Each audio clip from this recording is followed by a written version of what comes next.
হবে তারপরে ও তাই আসবে নাকি? হ্যাঁ, he's on his way. খালি আছে তো বসে পড়ো আর হি ইজ কামিং বাট ছবিটার জন্য be a place holder for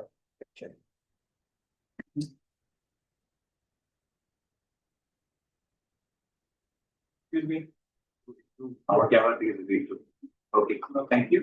Actually, ready? 1, 2, 3, and go. So wait, to hashi tak cover please. Cheese. Okay, thank you. Thank you. Marketing I know. marketing studies. Yes, sir. Our 2-minute day will start.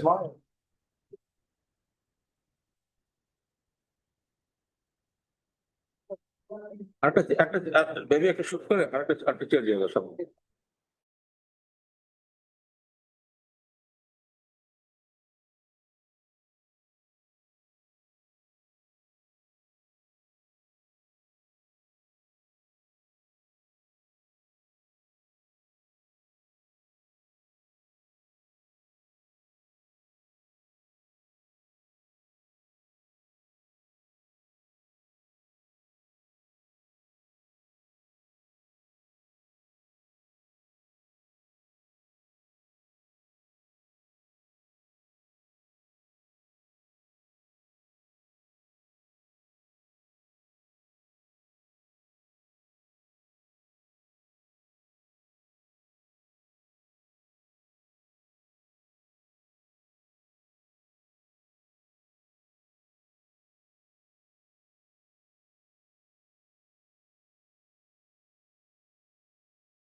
When they speak, they can do themselves. we can do that also.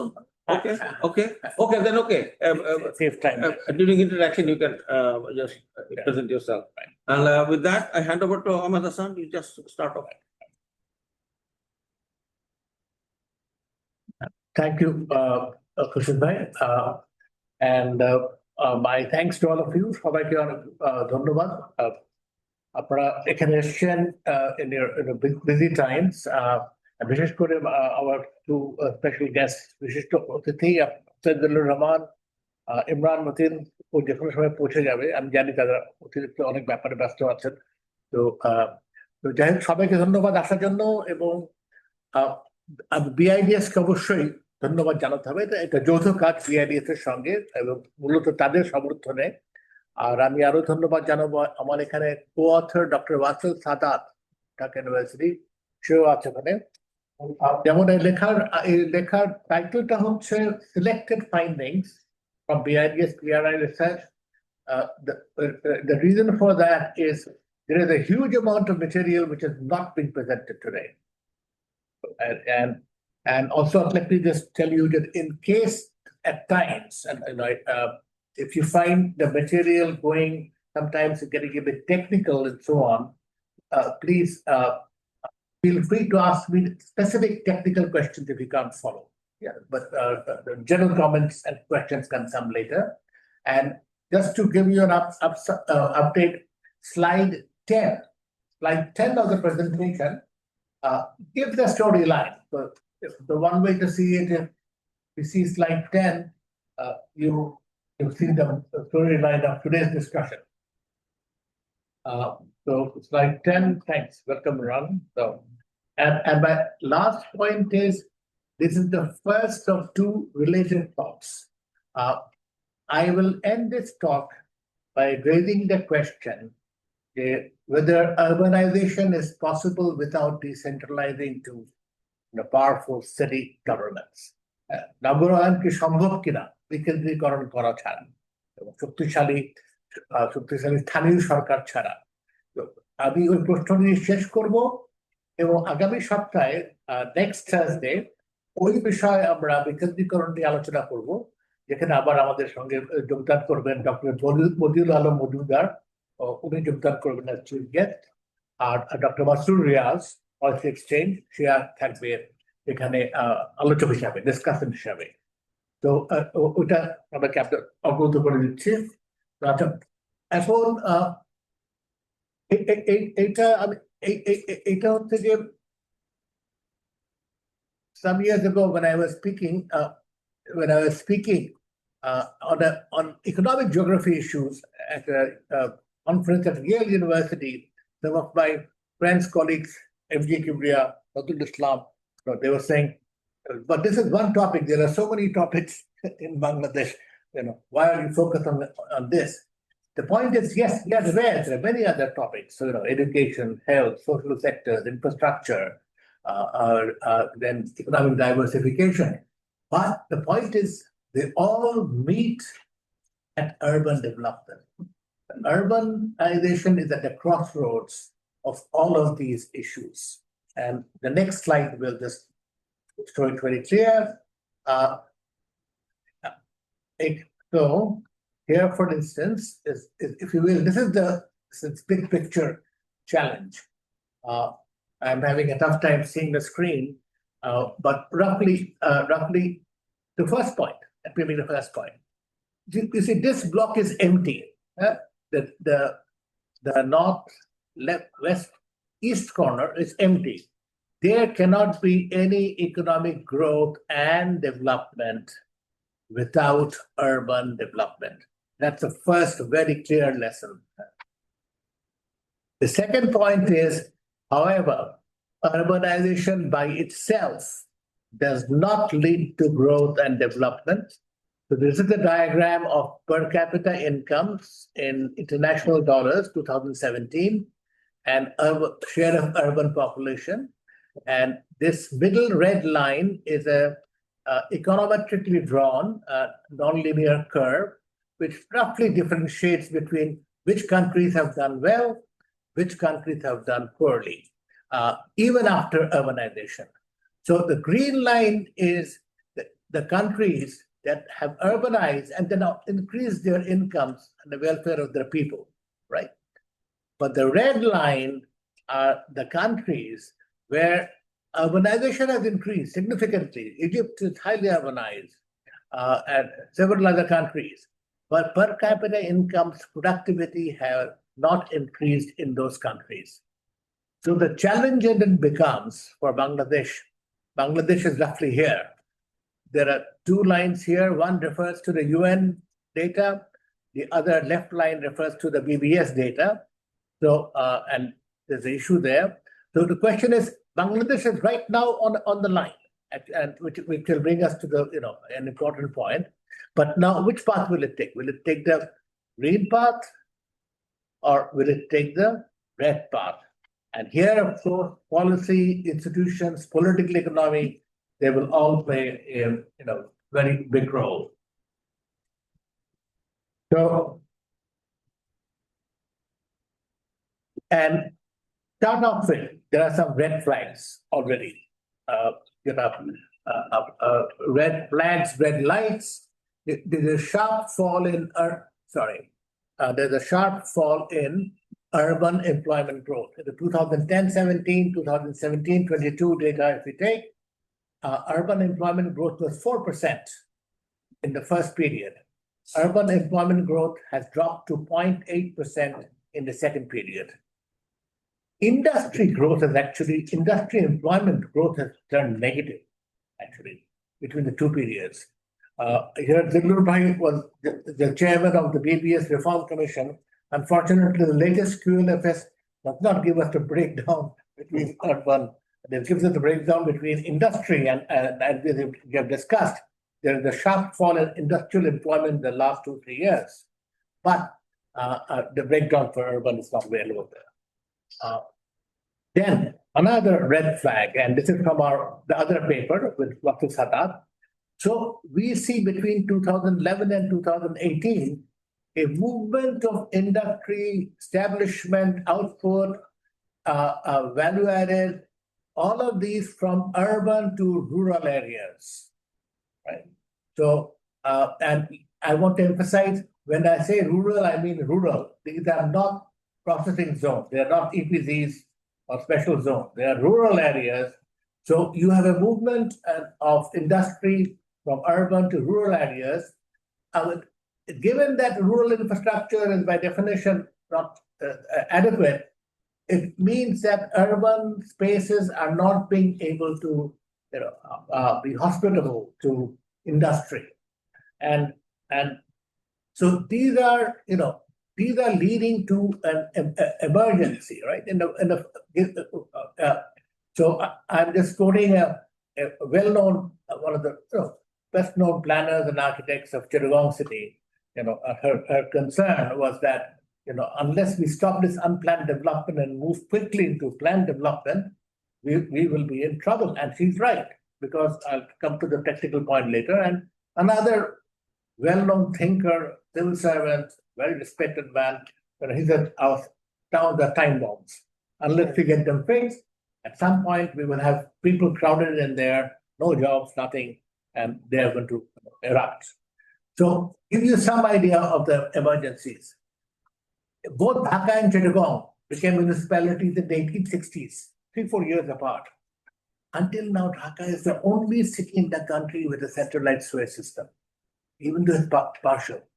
And there is, I believe it is happening in Chittagong now, but not yet. But this is a pretty disturbing data. Second, Chittagong issues, no traffic lights. I mean, this is not just in Chittagong, all over the country, but Chittagong I didn't expect. No traffic lights.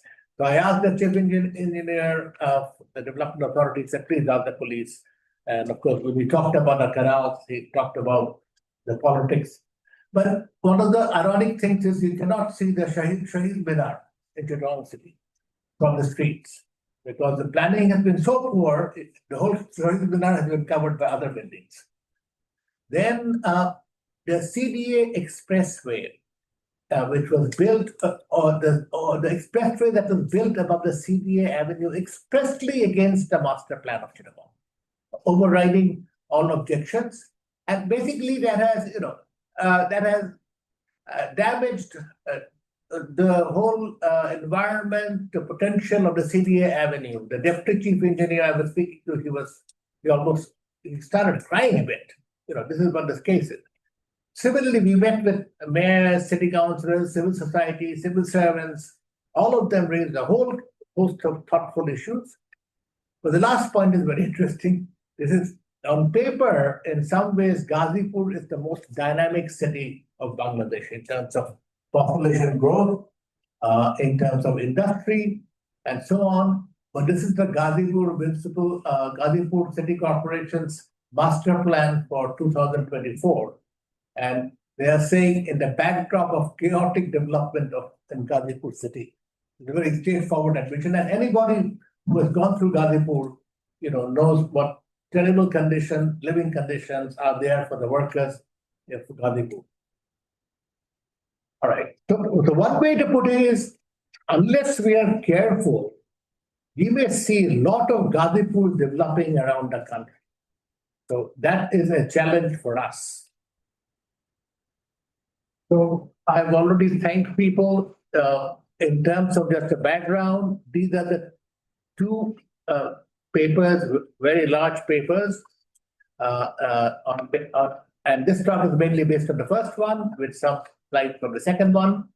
And just to give you either the methodology, there's a quantitative analysis of the census, SMIs, survey of industries, US NOAA night lights, MIX, LFS, HICE, name you, I might have missed some literature survey, but very illuminating discussions in about 5-6 cities, with mayors, civil servants, the planning authorities, urban planners, private sector academics, name you. I mean, I must say it was very illuminating for us.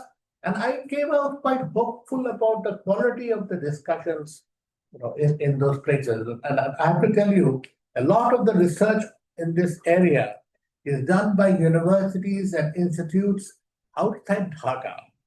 And they are in collaboration with American or European research organizations. So Ahmad দেখবো Chittagong university, Jahangirnagar university অথবা Khulna university, সেখানকার শিক্ষকরা, গবেষকরা তারা কাজ করছে আমেরিকানদের সঙ্গে এই ব্যাপারে। ঢাকা থেকে গবেষণা বেশ কম এই বিষয়ে। একটা বড় one big issue about the methodology is the definition of urban areas. There's a common impression that yes, we underestimate urban areas because there's a lot of rural areas turning into urban areas, so these data are not complete. So DBS has fairly comprehensive definitions of what does urban area mean. I've put them out there. I will not read them. And a major addition in 2011 was that it added the statistical metropolitan areas. That said, even though there is a popular impression that we are underestimating urban development, good research, as I said, by researchers in Bangladesh and the US, University of Iowa, George Mason University, they say that a large number of the municipalities, about 200 out of the 331 municipalities, actually don't really classify as urban centers per 6 precise criteria: size, urban form, built-up ratios, urban growth rate, nightlife intensity, and so on. So, on one side, there is, as I will just show, underestimation of urban development. On the other hand, many of the municipalities don't really qualify as urban areas. So there are two sides to that question. So here, let me spend. This is the slide 10 I was telling you about. In a sense, just to make the storyline clear very quickly. First, urbanization. Greater Dhaka has been a powerful engine of growth for Bangladesh. Just like our ready-made garments industries, agriculture, and so on, may not appreciate, but this, the urbanization rate increased by 4 times, urban population increased by some 10 times, and this is accompanied 4-fold increase in real per capita incomes, right? So urbanization, manufacturing jobs, and incomes grew concurrently. Yes, Ashik. একটা technical, just for clarification, urbanization rate বলতে আপনি কি বুঝাতে? The urbanization share of urban population and overall population. That's a good point. So roughly from 8-9%, it's about 35% now, right? So, okay, then, but this is until recently. Right now, issues have come out that urbanization is affected by excessive concentration in the prime and Dhaka region, right? So separately, Professor Henderson and myself and someone else have done work pointing to 6 to 10% loss in GDP by this excessive concentration from 2 sources. One is the direct cost of congestion, pollution, which was estimated at around 3% several years ago. My guess is it has increased even now. Look at yesterday's report. The heat index of Dhaka city, as we all know, has gone up higher by about 65% than the rest of the country. So this is not healthy, right? And there are good theoretical reasons why this happens. But at one point when cities grow, the agglomeration externalities, economies of scale, they get overtaken by congestion costs, diseconomies of scale, and misallocation of resources. By this, I mean, because of market failures, I will not get technical here, because of market failures, resources which should be going to other cities like Chittagong or Khulna or other places, they all are ending up in Dhaka because for economists out here, private returns are greater than social returns. So for individual firms, it is advantageous to be in Dhaka. But when everyone comes to Dhaka, Dhaka suffers and the whole country suffers. So that's the challenge that we face. Okay, now the positive development is the 2022 census shows there's churning in urban areas. And in fact, our industry analysis from SMI also shows that there is some movement out of Dhaka now starting to happen. The negative development is that they seem to be bypassing the secondary cities. The movement that is happening is instead of going to the secondary cities, they are going to the smaller, the less urbanized districts and towns and rural areas that are shown. So which means that we will be losing urban benefits of agglomeration and scale if that happens. If we are building factories alongside roads instead of at the concentrated places. And the other big issue, why this is an emergency, as our friend from Chittagong said, in urban development, there is a infrastructure development, there's something called a putty clay problem, right? In the beginning, we can decide what to do. But once we have made all the overpasses and bridges and roads and buildings, it's very hard to tear them apart and break them apart. Just a little, clarify. When you say movement from urban to rural, is it rural of, say, Ghazipur or Noshingri, the places that are surrounding Dhaka, which are rural areas? Is that, or it is going far away to smaller? They're explicitly going to rural areas. Not only because we have made sure they are not even referring to the export processing zones or zones. They are going to, every district has urban-rural definitions. So the locations we are referring to are rural areas. Rural, but is it close to Dhaka cities like Ghazipur and Ahsan? So, yes, the first movement has been, two things. First movement has been to Ghazipur, Noshingri, but there is also a big movement out to faraway cities, smaller cities. As you will see, it will just come out. So the issue is the secondary cities are not being able to provide the environment to accommodate because of extremely poor public services and infrastructure, right? Then there are deep institutional and policy failures. There is very unusually, very few countries around the region do not have a ministry or even a division dedicated to urban development, right? Then the national urban policy was started in 2008 and 2013. Professor Nurul Islam he presented it before the cabinet, and it never then surfaced after that. So basically, Bangladesh does not have any clear policy. Actually, it goes back earlier than that, right? It goes back to 2008 is even earlier than that. Oh, the idea of all right, thanks. And finally, very interesting. So I discovered at the LGRD ministry, there's something like 240 in a municipal master plan available there. And this urban specialist friend, Zahid Khan, he was surprised. He said, why are they there? Because the Urban Development Directorate of the Ministry of Housing and Public Works, they are the ones who are formally entrusted. So why does the LGRD have all these plans? But the worst thing is they have these plans and they were rotting there because out of the 235-40 plans, only 5 were gazetted. And they were gazetted from 4 or 5 years after they were prepared. So basically the plans were outdated by the time they came ahead.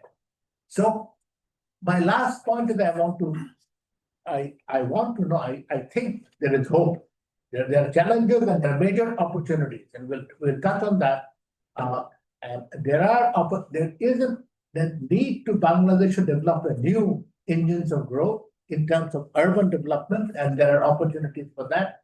We'll go to that, but it has to be approached with a sense of urgency. Right now, Bangladesh is going through a very tricky phase of political, economic issues. So that's of course the immediate issue that to be settled. But the urban development issue is also an urgent emergency in its own right. All right. I don't want to belabor the point, but I said excessive concentration of Dhaka. These are maps of it shows that the share of the primate city in overall urban population, and it shows urban development and per capita income. You can see Bangladesh is an outlier. Bangladesh is a share of urban, the primate city Dhaka region, 33%, makes it one of the most concentrated urban development in the world. And as a result, both urban development and per capita income levels are adversely affected per this graph. Then, just to give you an idea, this concentration comes out very clearly in nightlight photos from satellites from 2023. So here you see India, Kolkata, Patna, Jamshedpur, and all these places with lights. But if you look at Bangladesh, basically you see Dhaka and Chittagong. Really no lights elsewhere. And again, this is 2023, November. And let me go to the next one. And lights are very useful. Lights are very useful, as this picture shows. This is 1992 Asia. And below is 2013 Asia. Look at what 20 years of development has done. All of India is brightly lit, the whole, especially the Delhi, Punjab corridor, all the way to Lahore is very brightly lit. All of eastern China is very brightly lit. Southern, but Bangladesh is fairly dark. And this was the previous thing. So if you look closely at this map, Bangladesh is fairly dark at this point. So urban development-wise, Bangladesh has a challenge. So let's turn to population now. So here at this point, unfortunately, the BBS has just confirmed only the post-enumeration correction data, which is 54 million people urban population. And this is now their official cities. But in 2011, the BBS realized that they were seriously underestimating the population of urban areas. And so they made this SMA, Statistical Metropolitan Area Adjustment. They did not do so for 2022. So this is my estimate of using, assuming that the SMA adjustment of 2011 has been more or less covered by the BBS. Now, because they knew there are so many unions that were not covered and so on. So, but still, this is roughly what would be my best estimate, and which amounts to 34%. Roughly 34% of urbanization rate, which is roughly what the BBS people discussed with us when we were talking to them, last year, that they expected the corrected figure would come to around 34-35%, which would be similar to India's. All right. So there is urban population growth is plateauing, right? So if we go by the SMA figures, which are the brown thing, then you can see that which are all official numbers, excepting for 2022, you will see that it is plateauing. The official PEC numbers, I don't want to, this for maybe of interest to Zillur in particular, it shows a sharp drop in 2011 and then a sharp increase in 2022, which does not make, demographically does not make any sense. But what is very clear is there's no question, no controversy. This is the city corporation. Almost all of the city corporations' population growth has fallen. Exception is Mymensingh, whose area was empty. Exception is Mymensingh and Rangpur. Again, a lot of unions were added in the two periods. So you see a big jump in the population growth into these two areas. But just about every other city, the major metropolitan centers have seen a slowdown in population growth. All right. So there is some evidence of stalling, but the good news is there is churning, and churning in economics is good. When there are changes, there's a lot of use. If we use the measure of where did the population increase take place, there are 4, 6, 9 new districts, the districts where the urban population growth has dominated in the last decade. They were not there in 2000 to 2011, the previous period. So this is a positive signal. Some of it is area changes, Rangpur, Mymensingh, as I mentioned, but still, one will take this as a positive sign. And so it brings us the point of convergence. So here as I told you, nightlife density is a useful data to use.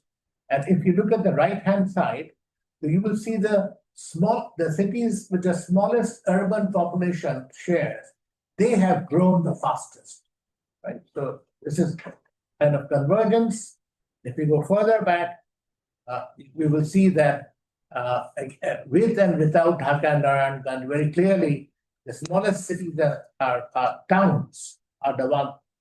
These are districts which are growing, urban population which are growing the fastest. And now I will turn to actual population of the 304 municipalities and cities. Yeah, this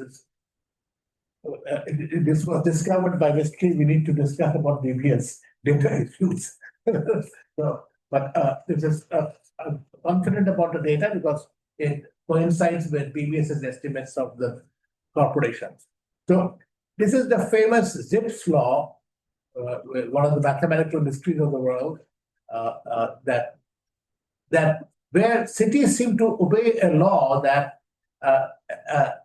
if, for instance, if Dhaka has a population of 100, Chittagong will have a population of 50. The third largest city is perhaps now Ghazipur, it will have a population of 33. And actually, the Bangladesh data fits very well. So here is this 304 population. If I make this estimate using this equation, look at this. Very beautifully placed, per Zipf's law, and therefore the insights it provides. Just to be very clear, so on the Zipf's law, so we have this is the log of the rank. For instance, Dhaka is ranked first, right? And on the top side is this is the clearly Dhaka has excess population compared to what the average should be. Right? And so we can use this line, which fits very well with the cities, to find out which cities have been growing faster, and which cities have not been growing as fast as they should have been. And that insight we use to make the point again that aside from Dhaka, Chittagong, Ghazipur, etc., the secondary cities and towns, these are not growing as fast as they were supposed to grow. And similarly, this is just taking the 50 largest cities and just drilling down further. You have a whole section of secondary cities and towns which are not growing fast. And this is from our other paper. So this is an estimate of logistic estimate of the probability of manufacturing firms. Where will they go? So we find heavy probability of Dhaka, right? Then big probability in the lowest, least urbanized districts. So firm location also seems to be preferring to go either in the big cities out here, but ignoring the middle cities and going to the least urbanized districts. All right. Impact of this. The impact of this is important. What is happening is, what this diagram is showing is per capita income on the left-hand side, on the y-axis, and here it is showing the urban population share, and these are fairly sophisticated regression estimates using unrest and scale specifications. So the point here is when you include Dhaka, Chittagong, Gazipur, then you find a very strong connection between urban development and per capita household expenditures, income, basically, from the highest data. If you exclude Dhaka, Chittagong, the relationship drops. There is no relationship between per capita expenditures and urban development. So, which again, the point is the urban development pattern of bypassing the secondary cities and going to the small cities, that's not really working. You look at the per capita expenditures. Same thing with real wages. Ahsan, wait, phone panel data? This was heist data. Three rounds of heist data. Thank you. So it's a panel. 3 rounds of heist data, right? So we should panel this is not the same source. No, of course it's a synthetic panel. When I say panel, it's a synthetic panel. I'm a macroeconomist. I'm quite happy with using countries. Yes, right. Per capita expenditure, From the highest data. This is like development expenditure, no, per capita household expenditure. household Expenditure, which means the closest estimate we have to incomes, right? So, and then this is with real wages, right? This is from LFS data, and same thing, same result that with Dhaka, Chittagong, Gazipur, yes, strong correction. Take those cities out, it's no longer significant, no impact on wages. I will not repeat, they all sort of say the same things, again, just like using night lights, not population. So, but to make the same results, that leave out the top cities, there is no impact of urban development. Why is this happening? I'll be quick now. So I don't have to belabor the point. So very poor urban services. And I was most hurt by when I heard this, very nice physician couple, husband and wife, and they were telling me, bachchader khelar jayega nahi. The children have no place to play, and very frustrated. So, and I'm using our Upadeshta Adil Rahman Khan's paper to make this point. So this is, say, the space requirements. Advanced economies, they have roughly 7 acres, 21 bigha. 21 bigha প্রতি 1000 লোকের জন্য। এটা হচ্ছে advanced economy. UN হচ্ছে এখান থেকে I can't even see. UN estimate হচ্ছে WHO estimate হচ্ছে 2 acres per প্রতি 1000, মানে আবার 6 বিঘা প্রতি 1000 লোকের জন্য খোলা জায়গা থাকতে পার্ক ওপেন স্পেসেস। এইটা হচ্ছে আমাকে I have to open the here. Sorry.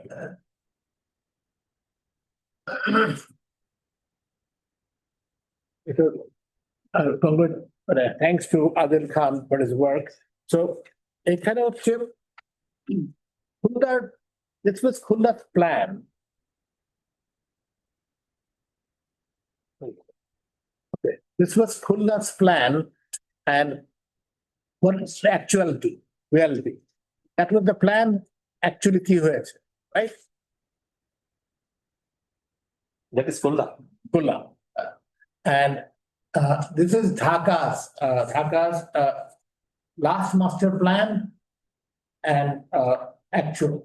And again, Dhaka is a highly unequal city. I'm sure the people who live in North Gulshan, people who live in the Minty Road, Belling Road, they have access to nice parks, but the rest of the city don't really have access to parks. Then there's Rajshahi plan and actual, right? Borishal plan and actual.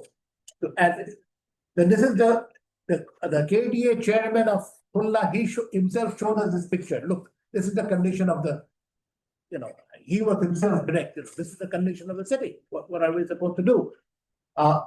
Then again, everybody knows that there's huge slum population. Just quoting some numbers from the Stage God slum survey. Basically, sanitation services are disastrous. Basically, how people remain healthy is the question. Water logging and crisis. Chittagong, 16 major canals are occupied. In Kunla, Moyur River, P River is dead. Right? Around Pune Shamsunder Canal was blocked in 42 places, as explained to us by the executive over there. Our Upadeshta Fadil Kabir Khan has a good article about that. These are all man-made problems. And yes, again, here they can provided a whole bunch of technical, nice plans, Gantt charts to solve all this. But the point I will make is unless there is unified authority in cities and responsible, accountable authorities in cities, these plans will never be implemented. The Gantt charts will remain Gantt charts. All right, this is a picture of the Moyur River and Kulla. Yeah. Then I will not belabor the point here. Simple point is the red and the brown areas are all the districts where urban areas perform worse than rural areas in infant mortality, right? But you can see a whole bunch of, the only green and light green are the ones where urban areas perform better than rural areas. Everywhere else, rural areas, urban areas perform worse. This is similarly with education, not to, all right. And then, not to go into details, but the conditions of urban Ghazipur, as I said, it is on paper the most dynamic city in Bangladesh. But if I look at Ghazipur, let's proceed from here. So the general point is it's in a very bad shape. No point going further. Let me just wrap it up. So the government policy issues. At present, our path is not sustainable. We are really on the red line. And I will quickly make the points. So as mentioned earlier, no urban policy strategy, no ownership. There is no Ministry of Development which owns urban policy and development. I checked, only Vietnam, which is a very successful country, they have a Ministry of Construction which is responsible for planning and implementation of urban development. It's a unified authority. And just by way of mentioning, Vietnam has very powerful provincial government who basically run the show of that picture. Then, as I mentioned earlier, we can accept planning. By definition, urban development is full of market failures. I will not go into technical discussion. The private sector and the market by itself cannot build cities. There has to be planning, there has to be public provision of infrastructure and so on. As I mentioned, what happened to the Poroshaba plans in the LGRD website, they were rotting. Then, again, I've discussed all of this, the expressway and the muddy clay problems, no point repeating it. The third issue after policy and lack of planning is highly fragmented governance in the cities. You have 12 city corporations, 325 Poroshabas. On the one side, they work under 2 ministries, and the cities work under 2 ministries and about 40 agencies and departments. So basically, they're all over in the cities working with the least coordination with the city corporations and municipal corporations. And this is from, I'm saying this from the accounts of powerful mayors of Chittagong, Khurshid, Tuvilla, their anger and frustration was huge. And so there are more stories we can discuss.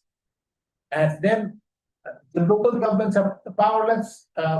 Nobody really pays them any attention, right? Then, but for local government to perform, for any government to perform, there must be performance indicators. There is no good database on city performance and no monitoring of performance really in a comprehensive way, right? So, and highly inadequate budgets, for instance. I mean, my quick calculation with the 12 city corporations have a budget of 230 billion takas, which is roughly less than 1% of their GDP. The GDP of their, these cities, right?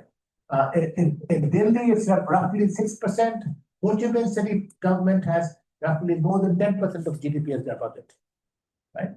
So, and on the other hand, there is a huge potential to raise property taxes. Let me conclude by all I will say is that there are opportunities lying out there.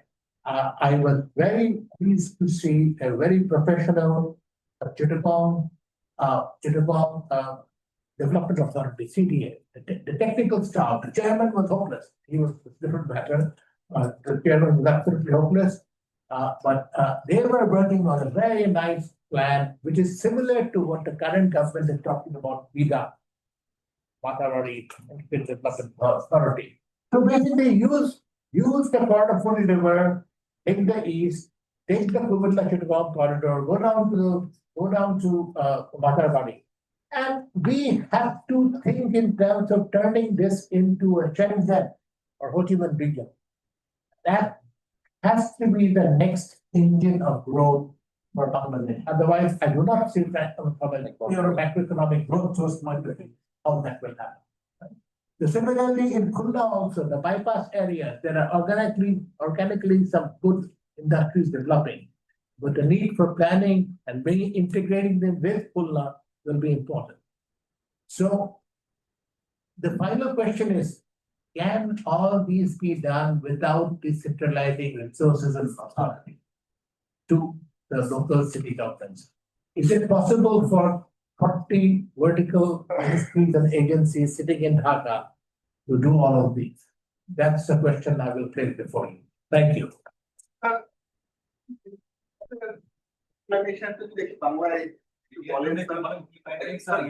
বিশেষ করে GDP লসটা কেন হচ্ছে কনসেন্ট্রেশনটা হওয়ার কারণে আর একটু sir add করেন ধরেন আমাদের এখানে তো স্যার কখনোই বড়ভাবে নতুন শহর তৈরি করার আলোচনা হয় নাই ধরেন এখন 2টা মেট্রো রেল হচ্ছে 2 কোটি টাকা ব্যয় হবে আরো 3-4টা মেট্রো রেল পাইপলাইনে আছে সেগুলো তো হয়তো 3-4-5-6 লাখ কোটি টাকা খরচ হবে তো আমরা কি কখনো নতুন শহর তৈরি করার চিন্তা ভাবনা করেছি কিনা নাকি শুধু এই যত বিনিয়োগ এই শহরেই করার চিন্তা ভাবনা করছি কিনা খুব ভালো প্রশ্ন আমি চট করে বলি প্রথমটার আমি জবাবটা দিই প্রথমটা জবাবটা হচ্ছে আমাদের ওই ক্ষতিটা হচ্ছে কারণ আপনার ঢাকা শহরে একদিকে হচ্ছে যে আপনার ওই ট্রাফিক জ্যাম বা এমনি জট প্রচুর পরিমাণ লোক এক জায়গার মধ্যে আবহাওয়ার দূষীকরণ স্বাস্থ্যের ক্ষতি এই সময়ের ক্ষতি সেটা হিসাব করা হয়েছে 3-4 ভাগ জিডিপি ওখান থেকে আমি এবং separately professor Henderson American professor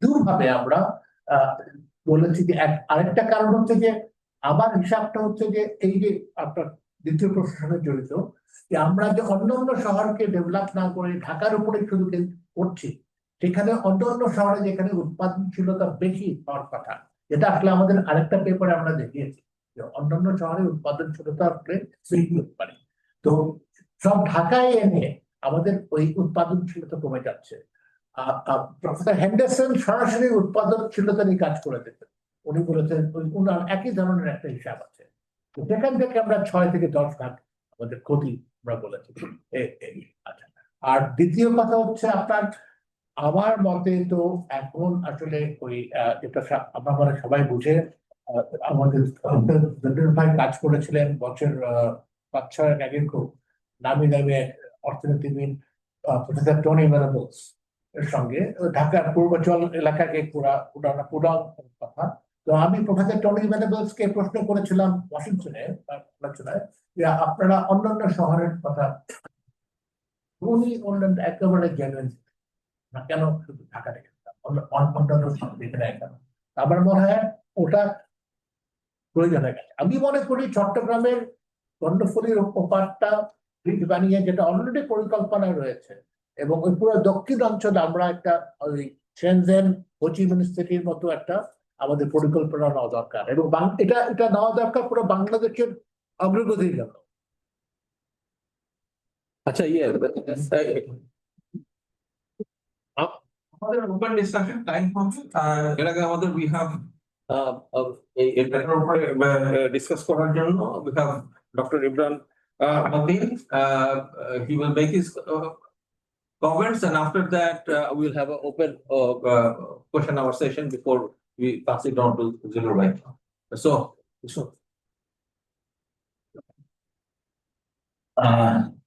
Thank you so much. আমার মনে হয় মানে this is really really interesting and I think an emergency.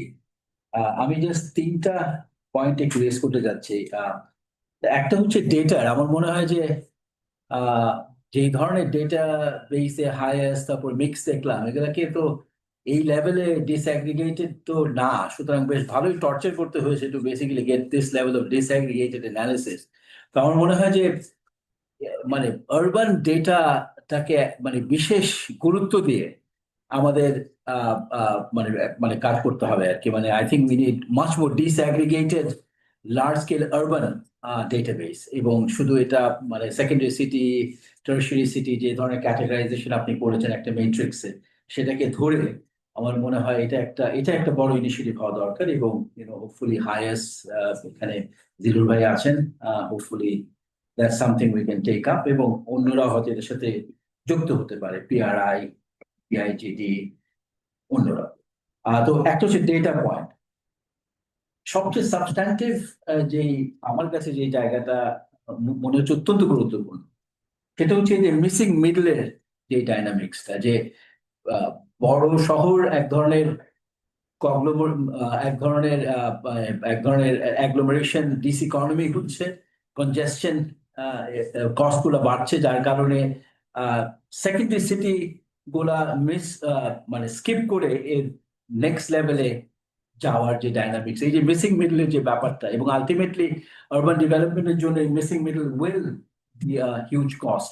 কিন্তু এইটা হওয়ার ডাইনামিক্সটা কি এবং কি কারণে এটা বেসিক্যালি হচ্ছে, এটা কি ইটস সর্ট অফ, যেহেতু সেকেন্ডারি সিটিজ গুলা কোনো ধরনের এডিশনাল অ্যাডভান্টেজ দিতে পারছে না, সুতরাং দ্য কস্ট অফ অপারেশন মানে তার ওইটাকে স্কিপ করে যাওয়াটার মানে মানে যেহেতু এডিশনাল কোনো অ্যাডভান্টেজ নেই, সেটাই কি একটা বড় কারণ, নাকি it is easier to manage the environmental diseconomies এবং নানা ধরনের ল্যাক্স, যেহেতু governance is far weaker perhaps, মানে ওই জায়গায় একটা পলিটিক্যাল ইকোনমি এক ধরনের আর্গুমেন্ট আছে কিনা, যার কারণে ওই লেভেলটা মিস করে it sort of makes much more sense to sort of go down and there, এবং through that actually kind of ওই এর পরের লেভেলের সিটি এগুলাকেও মানে আরো একটা সমস্যার ভিতরে ফেলা। তো এইটা একটু আমার মনে হয় ডাইনামিক্সটা একটু বোঝা দরকার আর কি।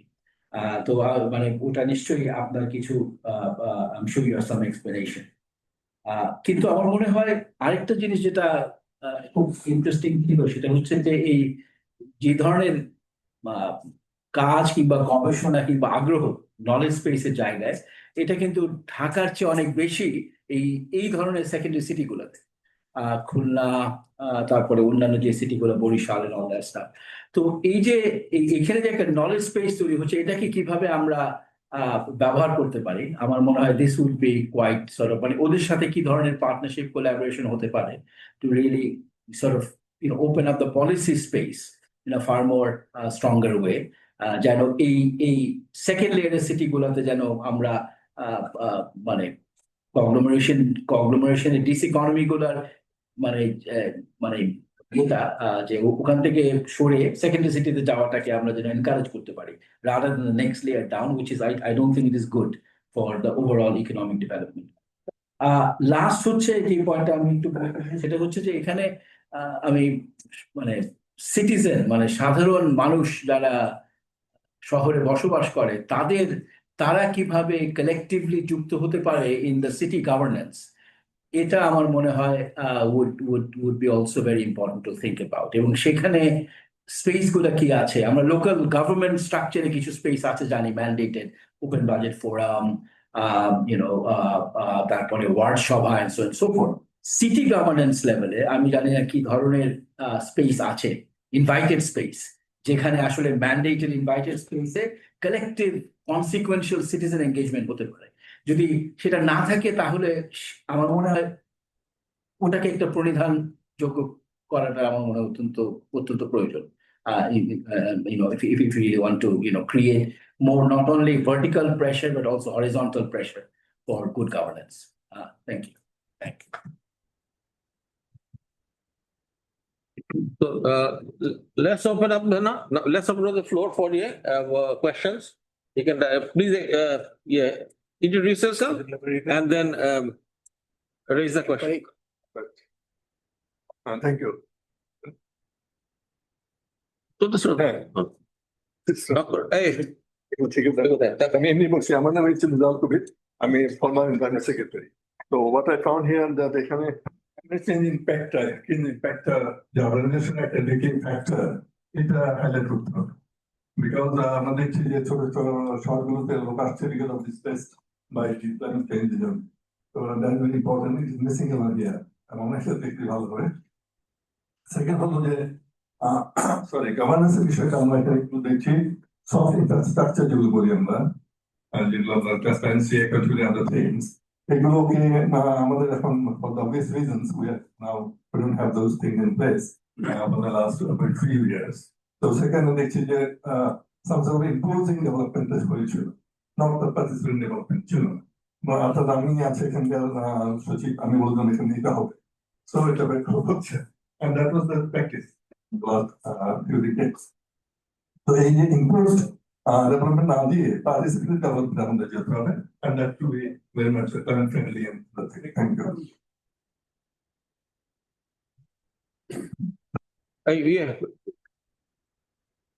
এটা পাস করে ওখানে ওদিকে রাখা ঠিক এটা আমাদের Ahsan representation of the issues and really existential problems on it. It's not just a people's urbanization, industrial growth, it's a question of sustainable life and living. এই প্রশ্নটা আমাদের সামনে শুধু আমি একটা সেভাবে বিবেচনা করতে হবে একটা প্রশ্ন আমার কাছে বিশেষভাবে যে বাংলাদেশের বিশেষ অবস্থাটা 180 million people in 54,000 square miles. এই ধরনের concentration and the ecology that we have, it's unlike anywhere else in the world. এই concentration টা আপনার city state, Hong Kong, Singapore এসব বাদ দিলে no country is like আমাদের অন্যান্য দেশের যে urbanization নিয়ে যে কথাবার্তা এইসব যে চিন্তা ভাবনা how relevant that is for us আমাদের একটু কি অন্যরকম ব্যতিক্রমী চিন্তা কিছু দরকার আপনার শেষের দিকে আপনার কনক্লুশনের দিকে বলছিলেন যে আমরা করিডোর রিজিয়ন ইত্যাদি নিয়ে চিন্তা করি কিভাবে একটা এলাকা ধরে ট্রেডিশনাল কনভেনশনাল চিন্তা large city secondary small city ইত্যাদি আমাদের তো এখনো তো almost 2/3 of the population are so-called rural তো মূল কথা হচ্ছে যে রুরাল আরবান বাইনারি যেটা দুনিয়া জোড়া চলছে is that applicable to us আমরা হয়তো আরো রিজিয়ন ওয়াইজ চিন্তা করি সারা দেশটাই আমাদের লোকজন এবং হোল জিওগ্রাফি মোরলেস আমরা মানে প্রোডাক্টিভলি ইউজ করতে হবে এবং এটা সাস্টেইনেবলি both human beings and nature সেভাবে চিন্তা করতে একটু রিজিয়নাল বেসিসে রাদার দেন ট্রেডিশনাল চিন্তা large city small city secondary ইত্যাদি না করে রিজিয়ন বেসিসে যদি চিন্তা করি তাহলে maybe it will be more সেটা আমার কাছে প্রশ্ন আমি not an urban planning expert সাধারণভাবে যেটা মনে হয় এটা এবং সেইভাবে সার্ভিস গুলো এবং কমিউনিকেশন বিশেষ করে যদি করা যায় চিন্তা ভাবনা করা যায় and sustainability of nature and human beings and the whole environment সেইভাবে চিন্তা করাটা দরকার সেটা Attorney, I have fully. After everybody finishes then না তাহলে পারবো না okay then we'll take it let him respond let him respond and after that we'll take up the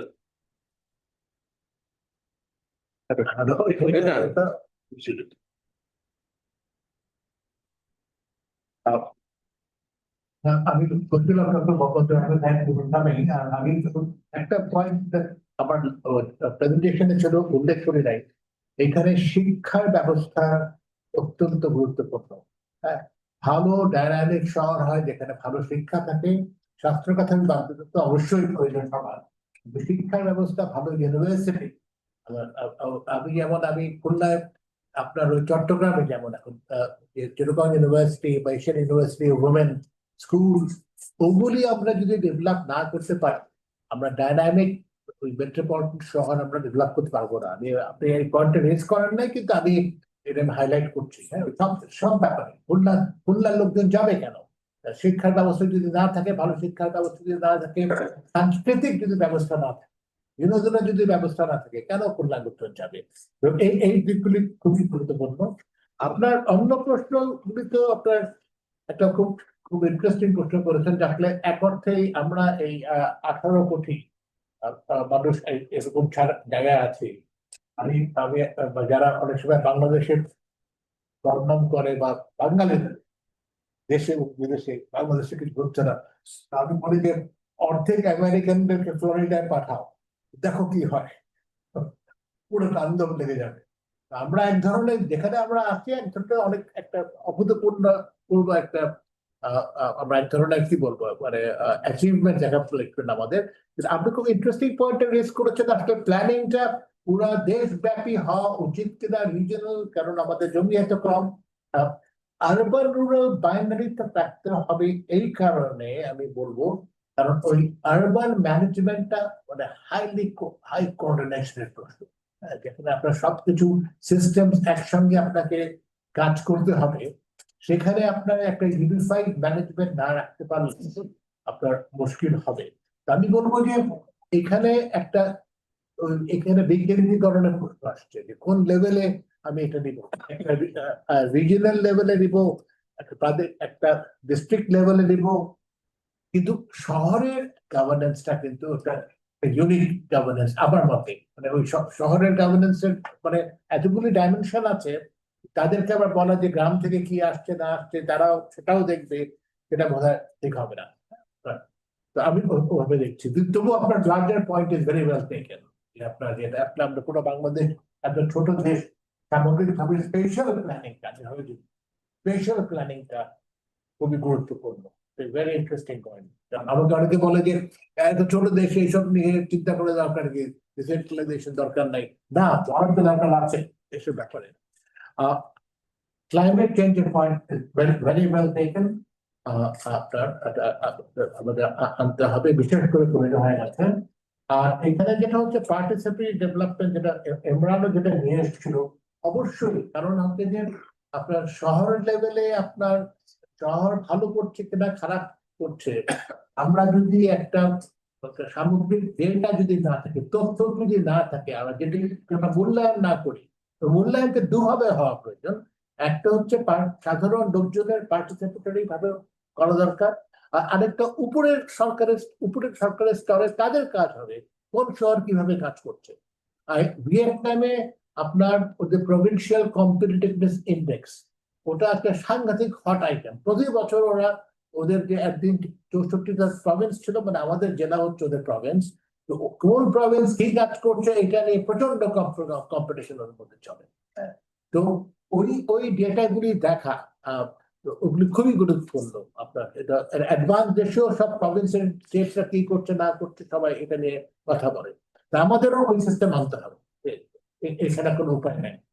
আর যেটা হচ্ছে সেকেন্ডারি সিটিজে গভর্নেন্সের প্রশ্নটা, যেটা অবশ্যই আলটিমেটলি হচ্ছে যে আমাকে চিটিগাং গত বছর চট্টগ্রামের মেয়র একটা খুব মূল্যবান কথা বলেছিলেন। বলেছিলেন দেখেন মানে ঢাকায় তাও সবকিছু চলে কারণ সব মন্ত্রীরা এখানে আছে, কোথায় গন্ডগোল হলে দেখে ফেলে এখানে গন্ডগোল হচ্ছে, তারা ক্যাবিনেটে গিয়ে আলাপ করতে পারে, তারা ওখানে একটা ধরনের সমাধান করতে পারে।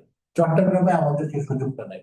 আপনার ওয়াসা এসে কি করছে, ইলেকট্রিসিটি এসে কি করছে, আমাদের তাদের উপর কোনো অধিকার নাই, এবং যার ফলে আমরা সমাধান করতে পারি না। ঢাকায় সমাধানগুলো হয়ে যায়, ঢাকায় সমাধান তবুও মোটামুটি হয়ে যাওয়া বড় তো মুশকিল। আমি তেমন একটা লেখা লিখেছি যে ওটা ঢাকায় চালাতে পারেন না 42 মন্ত্রণালয়, তাহলে সাবস্ক্রাইব কোনটা চালাবে কি করে? তো তো সেই কারণে হচ্ছে যে ওই তবে আরেকটা দিক হচ্ছে যে এই যে বিশেষ করে দরকার, কারণ স্থানীয় লেভেলে ওই এলিট ক্যাপচার, এটা বিরাট একটা প্রশ্ন, যে মানে স্থানীয় লোকজন, শক্তিশালী লোকজন তারা যে একটা রাস্তা 10 বার করে, আমাকে একজন বললো বরিশালে রাস্তা 10 বার প্রতি বছর তারা রাস্তা ঠিক করে, পয়সা বানায়। তো এইগুলির ব্যাপারে আমাদের গভর্নেন্স অ্যারেঞ্জমেন্ট লাগবে, আমাদের ইন্ডিকেটর লাগবে, ফাইন্যান্সিয়াল ম্যানেজমেন্ট লাগবে, কিন্তু আমাদের তাদেরকে তো ওই দায়িত্ব এবং দায়বদ্ধতা দুইটাই দিতে হবে। তো তাদের বাদে তো আমরা আগে থেকে সব বিচার করে বসতাম তারা পারবে না, সেটা তো করা যাবে না, হচ্ছে না এখন, রাইট? আমি ওভাবে বলি। আর আর ইয়েস, আমি ওই বাকি পয়েন্টের সঙ্গে ইমরানের সঙ্গে সম্পূর্ণভাবে একমত। আমি আর কোনো পয়েন্ট মিস করেছি? No, there's a question. আমরা আরেক রাউন্ড করি। থ্যাংক ইউ আহসান ভাই, ভেরি নাইস। আগেও শুনেছি, আবারও শুনলাম, যতবার শুনি ভালো লাগে। আর জিলুর ভাইয়ের কথায় আমি সেখান থেকে শুরু করি। ঢাকা থেকে সলভ করে কি আমরা ঢাকা সিটি কর্পোরেশনের আতিকুল ইসলামের কাছে গেছিলাম, আমাদের অফিসে। উনি বললেন এটা আপনারা শুনে রাখুন, ঢাকাতে যে হোল্ডিং ট্যাক্স যেটা আছে সেটা গাজীপুরের থেকে কম। এখানে সবাই থাকে, প্ল্যানাররা থাকে, গ্রুপেররা থাকে, মন্ত্রীরা থাকেন। এখানে সবচাইতে বেশি ইকোনমিক অ্যাক্টিভিটি। এখানে সিটি কর্পোরেশন ম্যানেজ করার জন্য যে হোল্ডিং ট্যাক্স বাড়িওয়ালাদেরকে কাছ থেকে যেটা কালেক্ট করা হয়, সেটা গাজীপুরের ইন্ডাস্ট্রিয়াল সিটি থেকে কম। কেন? কারণ আমাদের ইয়েতে আমাদের নিজস্ব কমফোর্ট জোনে আমরা অপারেট করি। তো সেখান থেকে শুরু করি আর যেটা এই যে ইয়েতে অ্যাডমিনিস্ট্রেটিভ ডিসেন্ট্রালাইজেশন বাংলাদেশ ঘটেছে, কিন্তু যেটাকে পাবলিক ফাইন্যান্সে যেটা বলা হচ্ছে যে রেভিনিউ অ্যাসাইনমেন্ট, তাদেরকে তোমরা রেভিনিউ জেনারেট করো, সেই এফোর্টটা কোনো সময় নেওয়া হয়নি। সেই রেভিনিউ অ্যাসাইনমেন্ট তোমরা না করলে আমরা দিব কতটা, সবাইকে বলেন ক্যাটাগরি মিউনিসিপ্যালিটি এত পাবে, বি ক্যাটাগরি হলে এত পাবে, সি ক্যাটাগরি এক পাবে, জাস্ট 3টে বক্সে ফেলে রাখছে, without assessing whether a particular municipality and urban body has higher potential or lower potential. তাইলে তো এভাবে হয় না। যেটা করা আছে বাংলাদেশে বর্তমান অ্যালোকেশন যেটা আছে লোকাল গভর্নমেন্ট থেকে, এটা তৃতীয়ত যে জিনিসটা আমরা মিউনিসিপ্যালিটি করে প্রথমে সি কয়েক বছর পরে সেটা বিতা করে ইয়েতে এগ্রিডে চলে, কিন্তু আমরা যেটা দেখি বেসিক এমিনিটি যেটা হোল্ডিং টেস্ট দেখি, conservancy, water rate, street lighting, এই জিনিসগুলি সার্ভিসগুলি দেয় কিনা, কেন হোল্ডিং ট্যাক্স দেয় না? আমরা একটা কাজ করেছিলাম বিএসডির জন্য, তখন দেখেছি যে তখন আমি যদি নাকে ইয়েতে রুমাল দিয়ে যদি আমি বাইরে যেতে হয় যে ময়লা করতে, তাই আমি কেন হোল্ডিং ট্যাক্স দিব? এই জিনিসটা আমার মনে হয় যে এই যে ডক্টর ইমরানের মধ্যে যেটা বলে সিটিজেনদের যারা রেসিডেন্ট তাদের ভয়েসটা শোনা দরকার, why they are reluctant to pay holding tax, তাইলে এটার কি সমাধান করতে হবে, সেই তাইলে দেখা যাবে যে তাদের রেভিনিউ অ্যাসাইনমেন্ট, এক্সপেন্ডিচার এগুলি অ্যাসেস করা দরকার, ফর গডস সেক এগুলি অ্যাসেস করে দরকার। যেটা বলেন যে ডক্টর আহমদ আহসান, কতগুলি মিউনিসিপ্যালিটি আসলে মিউনিসিপ্যালিটি হওয়ার কথা, সেগুলো গ্রোথ সেন্টারকে আমরা মিউনিসিপ্যালিটি স্ট্যাটাস দিয়ে কিছু টাকা বরাদ্দ দিচ্ছি, সেটার কোনো খরচের কোনো হিসাব নাই সেই জিনিসটা। এই জিনিসটা যদি না করেন তাহলে যে ওই গভর্নেন্স যেটা, সেই দুটো জিনিস, তাকে যে ক্যারোটের স্টিক দুটো দিতে হবে, তার অ্যাকাউন্টেবিলিটি থাকতে হবে, আর হচ্ছে যে তার রেভিনিউ যে নিজের থেকে জেনারেট করা। ওয়ার্ল্ডের সব জায়গায় হচ্ছে যে এরকম ব্লক গ্র্যান্ট দেয় না, যে তুমি 2 টাকা খরচ করো আমরা থেকে 2 টাকা দিব, এটা এভাবে এক্সপেন্ডিচার শেয়ারিংটা করে central government and local government. এটা বাংলাদেশে একদমই নেই। কিছু ব্লক বরাদ্দ আছে, তারা নির্বাচনের জন্য বলে যে না আমি যদি হোল্ডিং ট্যাক্স বাড়াই তাহলে আমি আগামীবার জিতে আসতে পারবো। এই কালচার থেকে যদি না আসে তাইলে আমার মনে হয় মিনিংফুল লোকাল গভর্নমেন্ট ডেভেলপ করবে না। আমার এই একটা পয়েন্ট ছিল। Thank you. Anybody else? একটু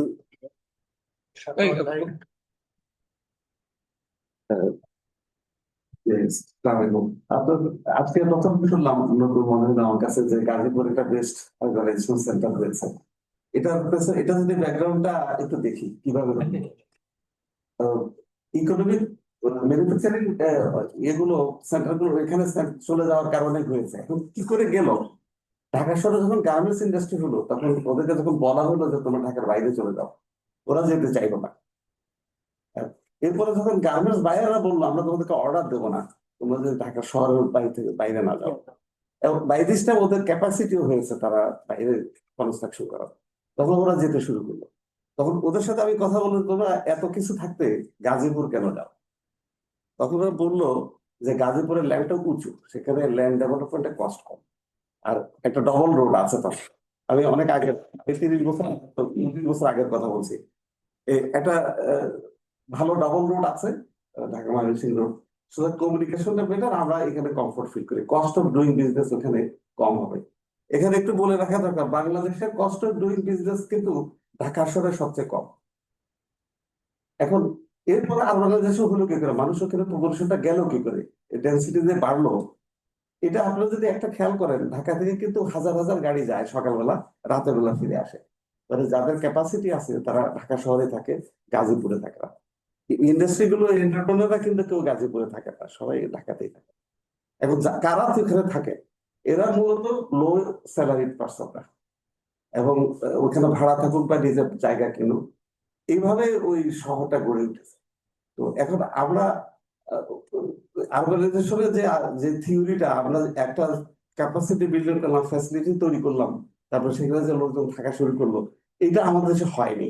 আরেকটা গ্রোথ সেন্টার ডেভেলপ করেছে বাংলাদেশে, এটা খেয়াল করেছে কিনা, সেটা হচ্ছে যে গ্রামের লোকেরা ডিস্ট্রিক্ট টাউনগুলোতে চলে আসছে। এখন এই ফ্যামিলিগুলোকে যদি আপনি সার্ভে করেন, দেখবেন এই ফ্যামিলিগুলো হেড, এরা সাধারণত মিডিল ইস্ট বা বিদেশে চাকরি করে, আর ফ্যামিলিটা গ্রামে না রেখে ডিস্ট্রিক্ট টাউনে নিয়ে আসে বেটার এডুকেশন, বেটার ফ্যাসিলিটির জন্য। সেখানে একটা টাউনশিপ গড়ে উঠেছে, আরবানাইজেশন হচ্ছে। তো সুতরাং আমাদের দুইটা ডাইমেনশনে গ্রোথ হচ্ছে। তবে গাজীপুরের ব্যাপারটা কিন্তু বাই ফোর্স, ওরা যারা গেছে তারা বাধ্য হয়ে গেছে, ওরা অ্যাট্রাক্টেড হয়ে ওই এলাকায় যেতে পারে না। কিন্তু যে কারণে ডক্টর হোসেন সাহেবের যে সার্ভে কথা, আপনি ওয়ার্ল্ড ব্যাংক সার্ভে কথা বললেন, যখন পুটুং ইস্ট ধানমন্ডি ইস্ট ঢাকার কথা বলা হলো, ওই সারাদিন আমি ছিলাম প্যান প্যাসিফিক হোটেলে। এরপর আমি নিজে নিজে সার্ভে করেছি, সব প্রফেশনাল লোকের সাথে কথা বলেছি যে আপনারা একটা নতুন শহর হবে যাবেন কিনা। ভেহেমেন্টলি অপোজ করেছে সবাইকে, আমরা কেউ যাবো না, বিশেষ করে বিজনেসম্যানরা। তারপর যে কেন যাবেন না, যে ওইখানে গেলে আমরা কিভাবে যাব, আমাদের ক্লায়েন্টরা কিভাবে যাবে। এই যে একটা সমস্যা, এই ফ্যাসিলিটিস গুলো শুধুমাত্র রাস্তাঘাট হলেই হবে না, ইকোনমিক অ্যাক্টিভিটিগুলোকে শিফট করতে হবে। শিফট করলে অনেকটা বাধ্য হয়ে তখন লোকজন ওখানে যাবে। এই ব্যাপারটা, যে বাধ্য হয়ে যাওয়াটা, এই ব্যাপারটা একটু দেখবেন আর কি, চিন্তা করেন। ধন্যবাদ। আমি সাক্ষাৎকারী পিএইচডি আছি। আমার 3টে প্রশ্ন বেসিক্যালি আপনি পলিটিক্যাল ইকোনমির জায়গা থেকে পুরো অর্গানাইজেশনটাকে রেঞ্জটা সেট করলেন। আমি দুটো শহরে খুবই পরিচিত, সেই জন্য কথা বলার জন্য সেটা চিটাগংয়ে আমি বেড়ে উঠেছি।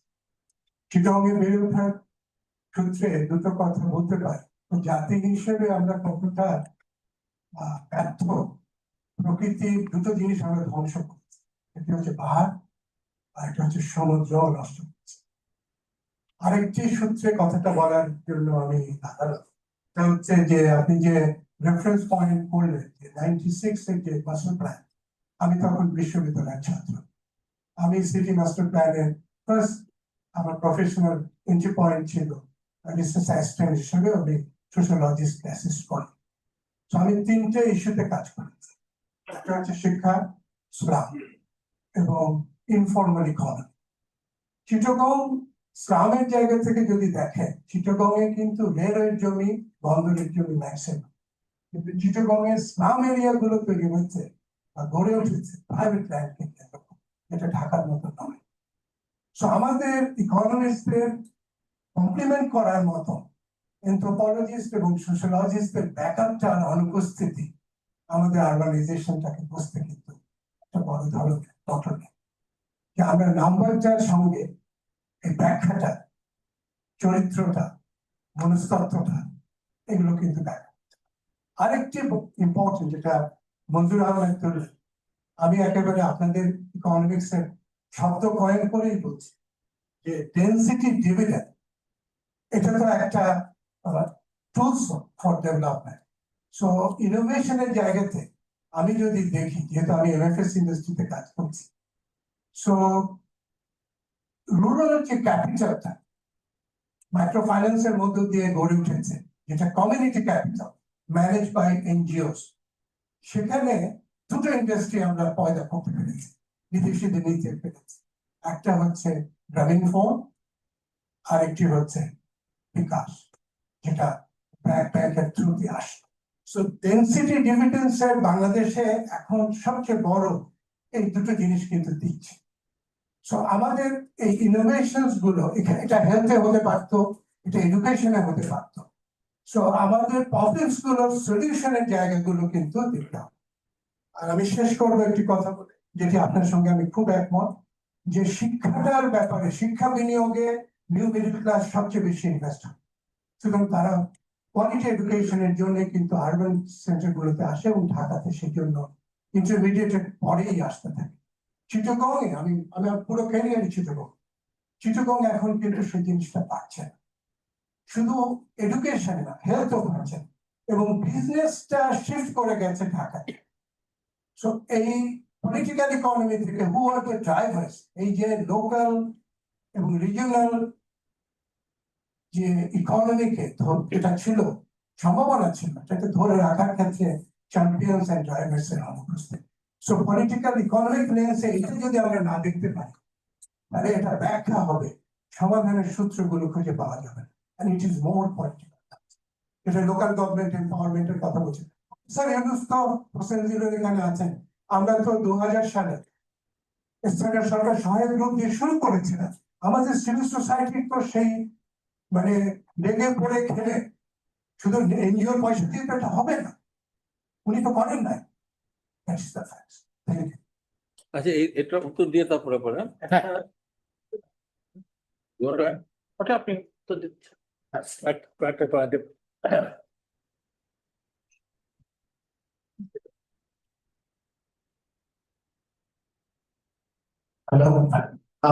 প্রথমত আমি আরেকটা সামগ্রিক পয়েন্টে ফেরত যাই, আবার ডক্টর মঞ্জুর আহমেদের প্রসঙ্গ নিয়ে, যে আমাদের দেশব্যাপী চিন্তা করতে হবে, কিন্তু আবার আমাদের ফোকাস প্রয়োজন। আমাদের এই ঘরে বছর 5-6 আগে বোধহয় 100টা ইকোনমিক জোনের 3 জন কর্মকর্তা এখানে বসছিলেন। তো আমাকে তখন আমি সবাই এসছি, আমাকে বলা হচ্ছিল পূর্ব এশিয়ার এক্সপিরিয়েন্সের কথা বলতে। আমি বললাম যে চীন শুরু করেছিল একটা, তারপরে 4টায় গেছে তারা। ভিয়েতনামের বোধহয় 8-10টা আপনার জোন আস্তে আস্তে করে হয়েছে। হ্যাঁ, তো এই 100টা জোন করে আপনার এটা হচ্ছে পুরো আপনার আমাদের কি বলবো রিসোর্সের অপচয়, আমাদের পুরো সম্পদের অপচয়, আমাদের প্রচেষ্টার অপচয়। তো ফোকাস লাগবে আমাদের, কিন্তু আমি সামগ্রিকভাবে ভাবতে হবে, কিন্তু কিছু কিছু স্ট্র্যাটেজিক্যালি এরিয়া আমাদের ভাবতে হবে। আর এখানে আমি এডুকেশনটা জোর দিচ্ছি, কেন এডুকেশন চট্টগ্রাম মতো শহরে আমি যতদূর জানি ইন্টেনসিভ বার্ন ইউনিট নাই। মানে এর চেয়ে আর কত বড় অবাস্তব জিনিস হতে পারে আমার কাছে, যেখানে একটা বিশাল আপনার ওই জাহাজ ভাঙ্গা ফ্যাক্টরি একটা ইন্ডাস্ট্রি আছে, ইন্টেনসিভ বার্ন ইউনিট নাই। মানে এটা তো অ্যাবসার্ড কথা এটা। তো আমি যেমন বড় বড় শহর পৃথিবীতে আপনার মেজর এডুকেশনাল ইনস্টিটিউশন ছাড়া হয় না। হ্যাঁ, আপনার আরেকটা ব্যাপার হচ্ছে আমি এমফাসাইজ করতে চাই, আমি আমেরিকার কথা বলছি, সব বড় শহর আপনার এবং সেন্টার, এমনকি আপনার নর্থ ক্যারোলাইনা, আপনার জার্মান রিসার্চ ট্রায়াঙ্গল, 3টা ইউনিভার্সিটি ওটাকে অ্যাঙ্কর করে বসে আছে। স্যান ফ্রান্সিসকোকে আবার দুইটা বিশাল ইউনিভার্সিটি, 3টা university, San Francisco university medical স্কুলটাও টপ স্কুল। সুতরাং চট্টগ্রামকে ফর ইনস্টেন্স, খুলনাকে যদি আমরা ওভাবে করতে চাই, খুলনার বাইপাস রোডের পাশে একটা ফ্যাক্টরি কিন্তু একটা জোন ডেভেলপ করে যাচ্ছে একটা আনপ্ল্যান ভাবে। তো এখন ওইটার সঙ্গে খুলনাকে কিভাবে আমরা কানেক্ট করব, কিন্তু খুলনাকে কানেক্ট করতে হলে আবার খুলনার ফ্যাসিলিটিস বাড়াতে হবে, আপনার খুলনা অ্যামিনিটিস বাড়াতে হবে, শিক্ষার অবস্থা বাড়াতে হবে, রাইট? তো ওগুলি কিছু বীজ অলরেডি আমাদের রয়েছে, কিন্তু ফোকাস লাগবে। আমি ওই কথাটা আমি আসতে চাই যে সব ব্যাপারে ফোকাস লাগবে। আর আমি যদি বলি ডেনসিটি ডিভিডেন্ডের প্রসঙ্গে, আপনার হ্যাঁ গ্রামীণ ওটা আছে, ছড়াচ্ছে, তো ওই ডেনসিটি ডিভিডেন্ড তো আপনার অনেক ধরনের সুবিধাজনক দিক আছে, নিশ্চয়ই কোনো সন্দেহ নেই। আমি কাজ করেছি খুব দক্ষিণ আফ্রিকার খুব নির্জন এলাকায়, তখন আমি বুঝতে পেরেছি যে আপনার জনগণ থাকা ভালো। এখানে যাচ্ছি কারণ লোক নাই, মাইলকে মাইল ধরে সেভাবে উন্নয়ন হতে পারে না। আমাদের প্রচুর লোক আছে, উন্নয়ন করার সুযোগও আছে, কিন্তু আবার কনজেশনের একটা বিশাল ব্যাপার আছে। এবং যেটা হচ্ছে যে বিশেষ করে যখন শহরে যখন চলে আসি, সেই দিকটা আমাদেরকে খেয়াল রাখতে হবে, প্ল্যানিং এবং ফোকাসের মাধ্যমে। আর হচ্ছে যে আপনার পলিটিক্যাল ইকোনমি তো অবশ্যই এটা সেন্ট্রাল। আলটিমেটলি অর্থনীতির প্রায় সব ব্যাপারে এটা রাজনীতিবিদরা সিদ্ধান্ত নেয়। তাদের সেই ইচ্ছা আছে কিনা, তাদের সেই ক্ষমতা আছে কিনা, ওই ওয়েস্টেড ইন্টারেস্ট, যারা আপনার নদীর আপনার বালির যারা লুট করছে, যারা সব খালগুলিকে বন্ধ করে দিচ্ছে, যারা পাহাড় কাটছে, তাদেরকে মোকাবেলার মতো ক্ষমতা আছে কিনা, সেই ক্ষমতা একমাত্র আসতে পারে আপনার ওই রাজনৈতিক শক্তি দিয়ে। এবং সেখানে সাধারণ জনগণের একটা পার্টিসিপেশন লাগবে। তবে আমরা যদি ওই আমার মতে ওই লোকাল গভর্নমেন্টের দিকে আমরা দিতে পারি, এখন মুশকিল হয়ে গেছে কি কোনো অ্যাকাউন্টেবিলিটি নাই। আপনার শহরের মেয়র বলবে কিছু করলে আমার তো কোনো পাওয়ার নাই, ডিসি বলবে আমারও কোনো পাওয়ার নাই, মেয়রের কাছে পাওয়ার, এডি এর কাছে পাওয়ার, কারো কাছে কোনো মূল পয়েন্ট নাই যেখানে আমি বলতে পারবো আপনি করছেন কি একটা। তো তো সেই কারণে বিশেষ করে আবার ওই পাওয়ার সেন্টার্স গুলিকে আমাদের ফোকাস করতে হবে। এবং আমি আশাবাদী যে এই এক অর্থে তো দেশের লোকজনকে একটু এক্সাইটেড করা যায়। আমি দেখেছি আলোচনাগুলিতে খুলনার লোকগুলি, রংপুর লোকগুলি, তারা যদি দেখে যে না তাদের কাছে ক্ষমতা আসছে, তারা আপনার আনন্দিত হবে, তারা উৎসাহিত হবে। তারা বলে যে তাদের এলাকার মন্ত্রী শহরেও ঢুকে না, কোনো তাদের আগ্রহ নাই তাদের ব্যাপারে। কিন্তু যদি স্থানীয় সরকারগুলিকে যদি আবার সেই ক্ষমতা দেওয়া যায়, আবার দায়বদ্ধ করা যায়, তাহলে পরে ওই লোকজনের উৎসাহ উদ্দীপনা বেড়ে যাবে।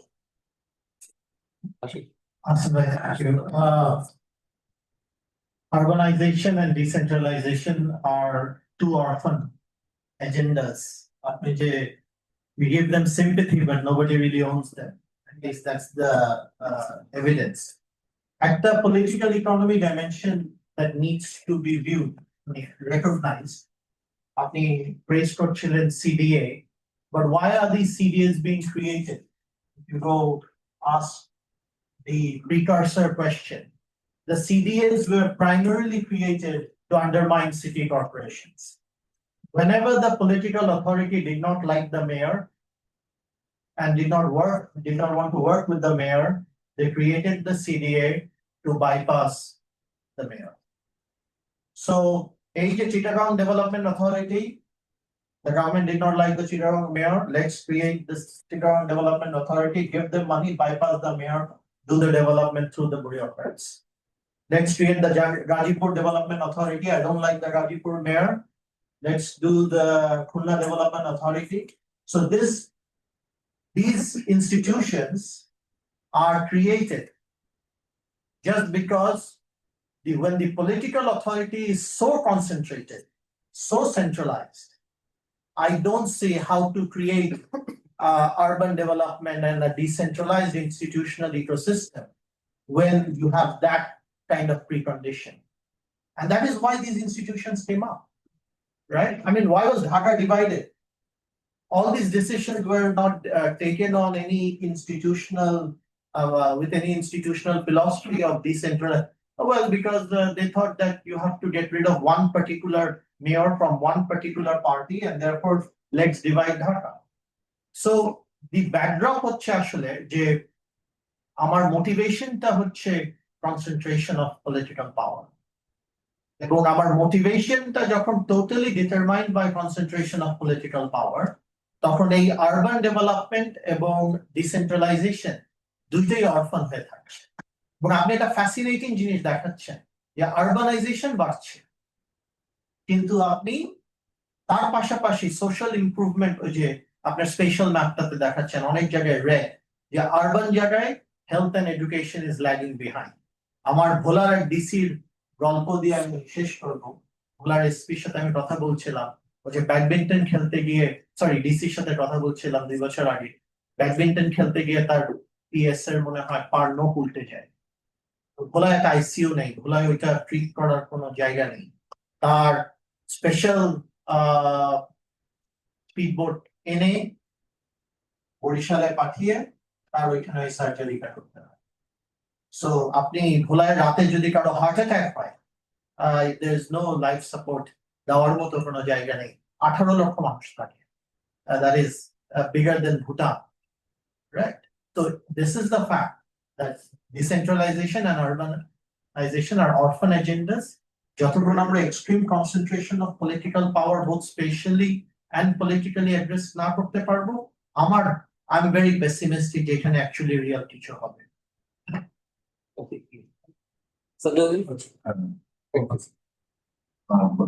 Ahsan cannot thinking you as one frank PhD prescription actually for us. It is not purely academically what is the question degree? এবং আমি একটু বুঝতে ডিফিকাল্ট কারণ আসলে বিভিন্ন প্লেন থেকে বিভিন্ন জন বিভিন্ন জিনিস দেখতে পারে, বিক্ষিপ্তভাবে যেহেতু অনেক মন্তব্য আসছে।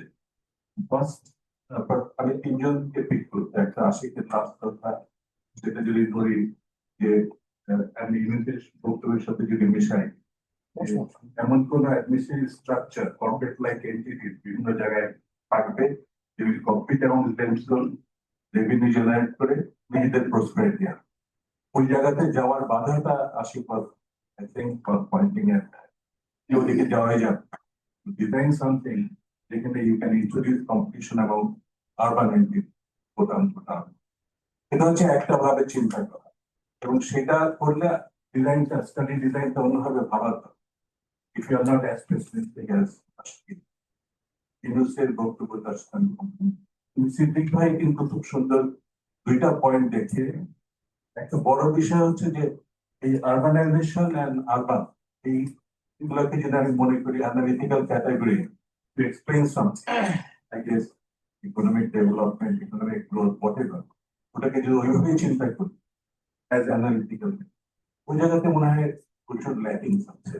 রিপিট করুন। Urban and urbanization as concepts to explain something else, which is economic development, economic growth. এই জায়গাতে যে এই কনসেপ্টের ভিতরে একটু ভুল, কারণ হচ্ছে কি আরবানটা বিবিএস এর এক ধরনের ডেফিনেশন। আরবানের ব্যাপারটাতে আমরা যদি চিন্তা করি, যেটা সিটি তুললাম কেন, কারণ একটা concept of satellite town emerging যেটা প্রোডাকশনের সাথে আর আরেকটা হচ্ছে কনজিউমার সোসাইটি ক্রাউডিং ইন ছোট ছোট শহরগুলোতে, যেটা 2টা পয়েন্ট গুলো। And that is the dominant phenomena যদি outside the major cities যদি চিন্তা। ঢাকার কেসটা বললেন যেটা জয়দেবপুর কেন ইমার্জ করবে, এবং অন্যদিকে খুলনা বা অন্যান্য জায়গাগুলোতে ছোটখাটো ইভেন ময়মনসিংহ লার্জলি কিন্তু crowding in consumer society who depend on remittance. সুতরাং আজকে খুলনা শহরের ডেভেলপমেন্ট যদি চিন্তা করা হয়, ক্রাউডেড উইথ শপ, শুধু বিক্রি করার দোকান। তো এই জিনিসগুলো যদি না চিন্তা করে, তো আমি থিঙ্ক ল্যাকিংটা বড় আকারে কিন্তু ইন দ্য কনসেপচুয়াল। হঠাৎ করে নাম্বারের ভিতরে ঢুকে যে ধরনের নাম্বার থেকে ইন্ডাকশন দরকার, আই থিঙ্ক সেই জায়গায় একটা failure. You are picking up the rock, sorry, I mean, Ahsan is পরিচিত, I can afford to be critical. এবং আমার কাছে মনে হয় একটু রিথিঙ্ক করা যে কোন তথ্যটাকে আমি ইন্ডাক্ট করে নিয়ে আমার কনসেপচুয়াল ফ্রেম ডেভেলপ করবো, দ্যাটস ওয়ান পয়েন্ট। এবং এই জায়গাটাতে যে I would actually avoid getting into, because BBS database urbanization concept doesn't fit into the kind of things we are studying. আরেকটা সাইড আমি তুলবো, জাস্ট রেজ করার উদ্দেশ্যে ক্লাইমেট চেঞ্জ নিয়ে যেহেতু অনেক কথা বলে। Have you visited Khulna? Khulna সিটিতে have you seen those pillars? সব কিছুকে রেজ করা, ড্রেনের হাইট বাড়িয়ে দেওয়া হয়েছে। 50 বছর পরে ক্লাইমেট চেঞ্জের এফেক্ট, সি লেভেল রাইজ, অন্যান্য সবকিছু হবে বলে we have created a space for Khalek Saheb like mayors, যে কিনা বেসিক্যালি কন্ট্রাক্টর মাটি ভরাট করার জন্য তার পুরো ব্যবসা। তো So you have created an interest group with this kind of concepts, যেটা সকল নগরবাসীর জীবনটাকে বিপজ্জনক করে তুলছে এবং কিছু ইঞ্জিনিয়ার্স এন্ড কন্ট্রাক্টরসদের প্রচুর লাভ তো এই জিনিসগুলা একটু চিন্তা করতে হবে। হঠাৎ করে we pick up climate change ও ক্লাইমেট চেঞ্জের জন্য ক্রাউডিং ইন হচ্ছে, ক্লাইমেট চেঞ্জের আরেকটা ডাইমেনশনে কি হচ্ছে ক্ষতিটা এবং সিটিকে ড্যামেজ করে বসছে যে আপনার at one point আমি মনে আছে রিজনাল ডিফারেন্স উপরে কাজ করতে গিয়ে লুকিং ইনটু 2007-10 সেখানে কিন্তু ইন্ডাস্ট্রি ডিক্লাইন করেছে। ডিক্লাইন করার পরে যে জিনিসটা ঘটেছে যে তারা they are looking for education as a vehicle to migrate out to Dhaka city. If you look into ওই অল দিস সিসিটিভি অ্যান্ড ডিশন এই জায়গাগুলো কিন্তু গোপালগঞ্জ খুলনা এই সকল জায়গা থেকে কিন্তু লোক আসছে একটা টাইম, আর ঢাকার লোকগুলো আরেকদিকে। এই মুভমেন্ট গুলো যদি চিন্তা করো ডোমেস্টিক মুভমেন্ট গুলো, তো এডুকেশন প্রচুর ভাবে কিন্তু ছিল, পরে সেটাও ডিক্লাইন করে এবং তার সাথে আরবান ডিটোরিয়েশন। আমি বলছি যে ডাইনামিক্স আর ফ্যাসিনেটিং যদি সেটা ভালো করে বিভিন্ন শহরগুলোর সাথে একটু দেখা যায় with some broad category, not falling back one homogenous. অনেকগুলি প্রশ্ন আছে। আচ্ছা আমি question কারণ আবার জিল্লু টাইম তো না, লাস্ট একটা কোয়েশ্চেন যে সিরাজ ভাই দিয়ে আপনি লাস্ট টাইম ইজ রানিং। আমি Sirajul Islam BID bright university. তো আমার প্রশ্নটা হলো যে সংখ্যায় আমরা ঢাকার আরবান রেসিডেন্ট সেই সংখ্যায় মনে হয় আমরা আরবান সিটিজেন না। যেমন আমরা দুইটা রিলিজিয়াস ফেস্টিভ্যাল অথবা সামনে ন্যাশনাল ইলেকশন আসতেছে, আমরা ঢাকাতে যে স্ট্রং ভয়েস গুলো দেখি দেখবো যে সবাই লোকাল এরিয়াতে রুরাল এরিয়াতে এমপি প্রার্থী হয়েছে চলে গেছে। তো আপনি শুধু আরবান রেসিডেন্টদেরকে দিয়ে কি inclusive strong powerful urban governance করতে পারবেন? আমরা যেমন 2016 সালে পিপিআরসির সঙ্গে ইভেন স্লাম এরিয়াতে কাজ করে দেখেছি, সেখানে 20-25 বছর ধরে ঢাকায় বসবাস করে কিন্তু বোর্ড হোক অন্য যে কোনো তারা go back to their rural area. এবং আমাদের যারা পলিসি মেকার সেখানেও এখানে তাহলে আমরা আরবান সিটি, আমার প্রশ্নটা হলো যে পুয়ার আরবান সিটিজেনশিপ ছাড়া কি ইনক্লুসিভ পাওয়ারফুল আরবান গভর্নেন্স তৈরি করা সম্ভব? এটা আপনারা দায়বদ্ধতা ছিল। Thank you. Also, just I have a couple of comments and then you take over. Tapora will pass it over to you. আচ্ছা, আমার কমেন্ট হলো যে ঢাকার মানে আরবান ডেভেলপমেন্টের কথা বলছি।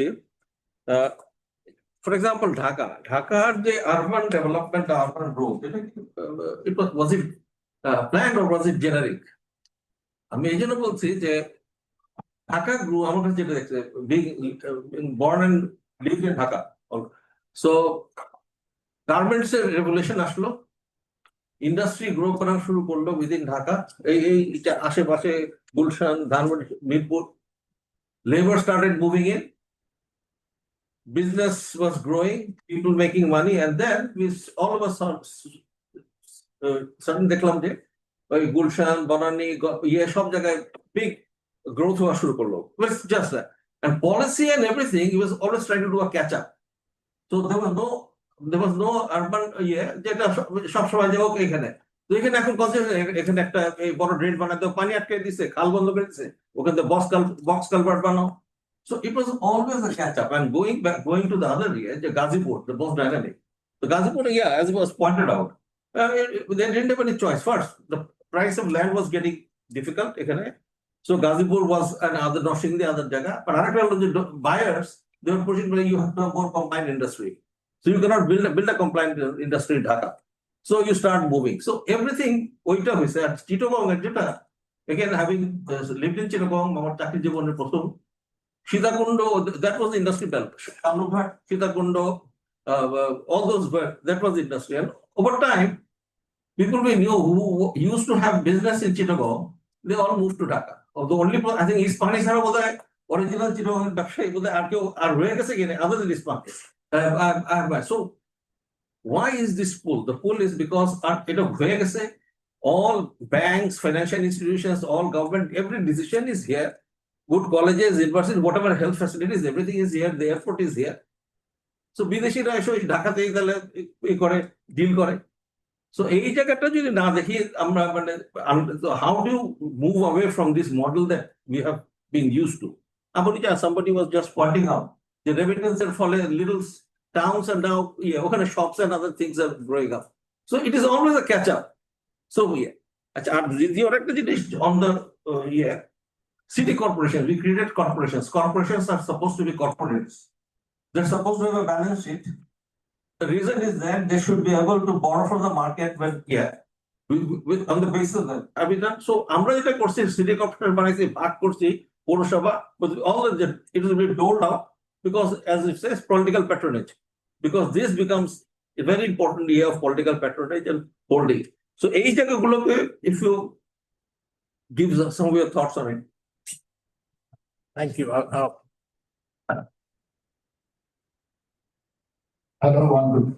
তো আমি আবার শেষ থেকে শুরু করি তো আপনার হচ্ছে যে প্ল্যান জেনারেটিক এবং আমি আশিকের প্রশ্নটা আসবো আসলে আমি এখন পর্যন্ত যেখানে আমাদের স্থানীয় নগর সরকারগুলি খুব দুর্বল প্ল্যানিং তো লাগবেই প্ল্যানিং ছাড়া শহর হতে পারে না কোনো শহর হতে পারে না এবং সেখানে আমি মনে করি এখন পর্যন্ত চিটাগং ডেভেলপমেন্ট অথরিটি তারপরে হচ্ছে ওই ঢাকা ডিআইটি এদের হিস্টোরিক্যালি একটা ইম্পর্টেন্ট রোল ছিল পজিটিভ রোল ছিল আজকে আপনার Dhaka is not entirely generic ঢাকায় যে মাদানী সাহেবের যে বেসিক একটা যে উনি প্ল্যান রেখে গেছিলেন সেটার উপর দিয়ে আমরা অনেকদিন চলেছি এবং তারপরে we have built on it তারপরে at one point private sector forces গুলি এসছে আপনার এবং সেখানে to some of it has ওই যেটা প্ল্যান তো মানে না আমাদের চিটাগংয়ে খুব ভালো প্ল্যান ছিল খারাপ প্ল্যান ছিল 95-2005 কিন্তু একেবারে অমান্য করা হয়েছিল তো প্ল্যানিং ইজ নেসেসারি এখন আইডিয়ালি এই প্ল্যানিংটা should be integrated under the city corporations office again with accountability কিন্তু এখন আমরা ওই বলে ইংরেজিতে বলে না যে ওই পানির সঙ্গে বাচ্চাকে ফেলে দেওয়া যে আমরা ওই যেহেতু আমরা এই সিটি কর্পোরেশনও নাই আমরা প্ল্যানিংও নাই তাহলে মুশকিল হয়ে যাবে কোনোটাই হবে না এবং আমি যেটা আমি চাক্ষুষ দেখে এসছি যে চিটাগংয়ে ওই সিডিএ ওরা ভালো চিন্তা গভীর চিন্তা ভাবনা করছে বর্তমান অবস্থা যেটা বললাম যে বর্তমান সরকারের মিডিয়ার চিন্তার সঙ্গে অনেক মিল রয়েছে আমি সে কথাটা বলি আর আপনি যেটা বলছেন খুরশিদ ভাই ওই এইটাকে হাউ টু ওভারকাম এইটাকে আবার টনি ওয়েলেবলস ওনার কো-অথর একটা যেটা পুরোনো ইকোনমিক্স এর কথা network effects circular cumulative causation এগুলি কাজ করে ঢাকায় সবাই আসছে ভালো স্কুল হয় ঢাকায় সবাই আসছে থিয়েটার হয় গান বাজনা হয় সব অবশ্যই সবকিছু ঢাকায় আকৃষ্ট হয়ে যায় তখন কারো পক্ষে ওই চট্টগ্রামের লোকজন নামকরণ আমি চট্টগ্রামের ভাইস চ্যান্সেলর আমাকে ভাইস চ্যান্সেলর আমাদের বললেন তো সবচেয়ে ভালো ডাক্তার এখন ঢাকায় চলে গেছে আমাকে ঢাকায় গিয়ে ডাক্তার থেকে চিকিৎসা দিতে পারে তো এইটা যখন ওই সেই এইটা অনেকটা ইকোনমিক্স এর ল থেকেই ফলো করে when everything comes together at one point it is advantageous for others also to go there এইটাকে ভাঙতে হলে গভর্নমেন্ট পলিসিস দরকার ওই জন্য স্ট্র্যাটেজিক ভাবে মেজর ইনভেস্টমেন্ট প্রয়োজন যেখানে আমরা অন্য শহরগুলি আমরা ডেভেলপ করতে চাই আবার ওটা বেশ একদম বন জঙ্গলে না কিন্তু যেখানে অলরেডি বৃদ্ধি আছে যেটা খুলনা হতে পারে হ্যাঁ বিভিন্ন জায়গায় তো আমি ওখানে যাই আই থিঙ্ক আর আপনার রেসিডেন্টস ভার্সেস সিটিজেন্স এখানে এটা একটা কি বলা যায় এটা একটা সাইকেলের মতো ব্যাপার এটা একটা ডায়ালেকটিক ব্যাপার আমি যদি পুরোনো ভাষা ব্যবহার করি যদি যত শক্তিশালী হবে একটা রাজনৈতিক একটা প্রক্রিয়া শহরের মধ্যে তখন সাধারণ নাগরিকরা তারা ওই নাগরিক হয়ে যাবে বাসিন্দারা নাগরিক হয়ে যাবে আমার শহরের আমার একটা হাত রয়েছে মেয়রের উপরে তো ওই সাইকেলটা চালাতে হলে পরে আমাদের অবশ্যই এক ধরনের রাজনৈতিক প্রক্রিয়া আনতে হবে শক্তিশালী মনে করি নাগরিক হয় আমার ঘনিষ্ঠ বন্ধু সরকার অনেক প্রশ্ন আমি শুরু করি ভাবে যে আমি বিশ্ব ব্যাংক ছেড়েছি 8 বছর আগে তো উনি আপনি বোধহয় পরে এসছেন তো আপনি এখনো শুনছেন না I mean, obviously, দ্বিতীয়ত বিশ্ব ব্যাংকের one of the great advantages of being in the World Bank হচ্ছে যে আমরা যখন কাজ করি আমাদের সবসময় we have to at the end we have to say very practical operational matters to the government. আমি abstract কথা বলে প্রচুর পরিমাণে মাইক্রো ইকোনমিক ডিটেলস এনে আমাকে গভর্নমেন্ট বলবে thank you so much please go বিদায় করে দিন সুতরাং আপনার মেইন কোয়েশ্চেনটা হচ্ছে the question is how is urbanization affecting Bangladesh's development? And that is the question. এবং কোয়েশ্চেনটার দুটো উত্তর হয়েছে যে এতদিন পর্যন্ত অ্যাকচুয়ালি আমাদের হেল্প করেছে Dhaka has been the engine center of growth. So now it is exhausted. Now it has become a liability in Dhaka centric growth. And we have to move out. এবং সেখানে আমরা discuss করেছি it is not possible to discuss many of the microeconomic issues at one go at this point. It is not to say it's not important, because আগে তো আমাদের big picture issues গুলো দেখি আপনি যেটা বলেছেন migration is not the huge issue. সেটা I get the point. Basically, urbanization যে ডেটা নিয়ে আমরা আরবানাইজেশনের পিকচারটাকে তুলছি সেই data refers to something and what you are concluding in terms of urbanization যে সকল corollaries গুলো ড্র করলে that's a different thing. আমি এই জন্য বলছিলাম যে it has to be preceded by তোমার conceptualization about what you mean by urbanization. নাহলে consistent হবে না। I don't know whether আপনি শুরু দেখছিলেন কিনা আমি sure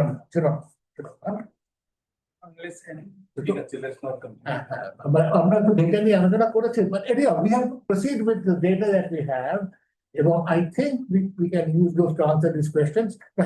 Let's discuss it separately. আচ্ছা আর let's see urbanization এর I think আমার মনে হয় I think we have covered everything.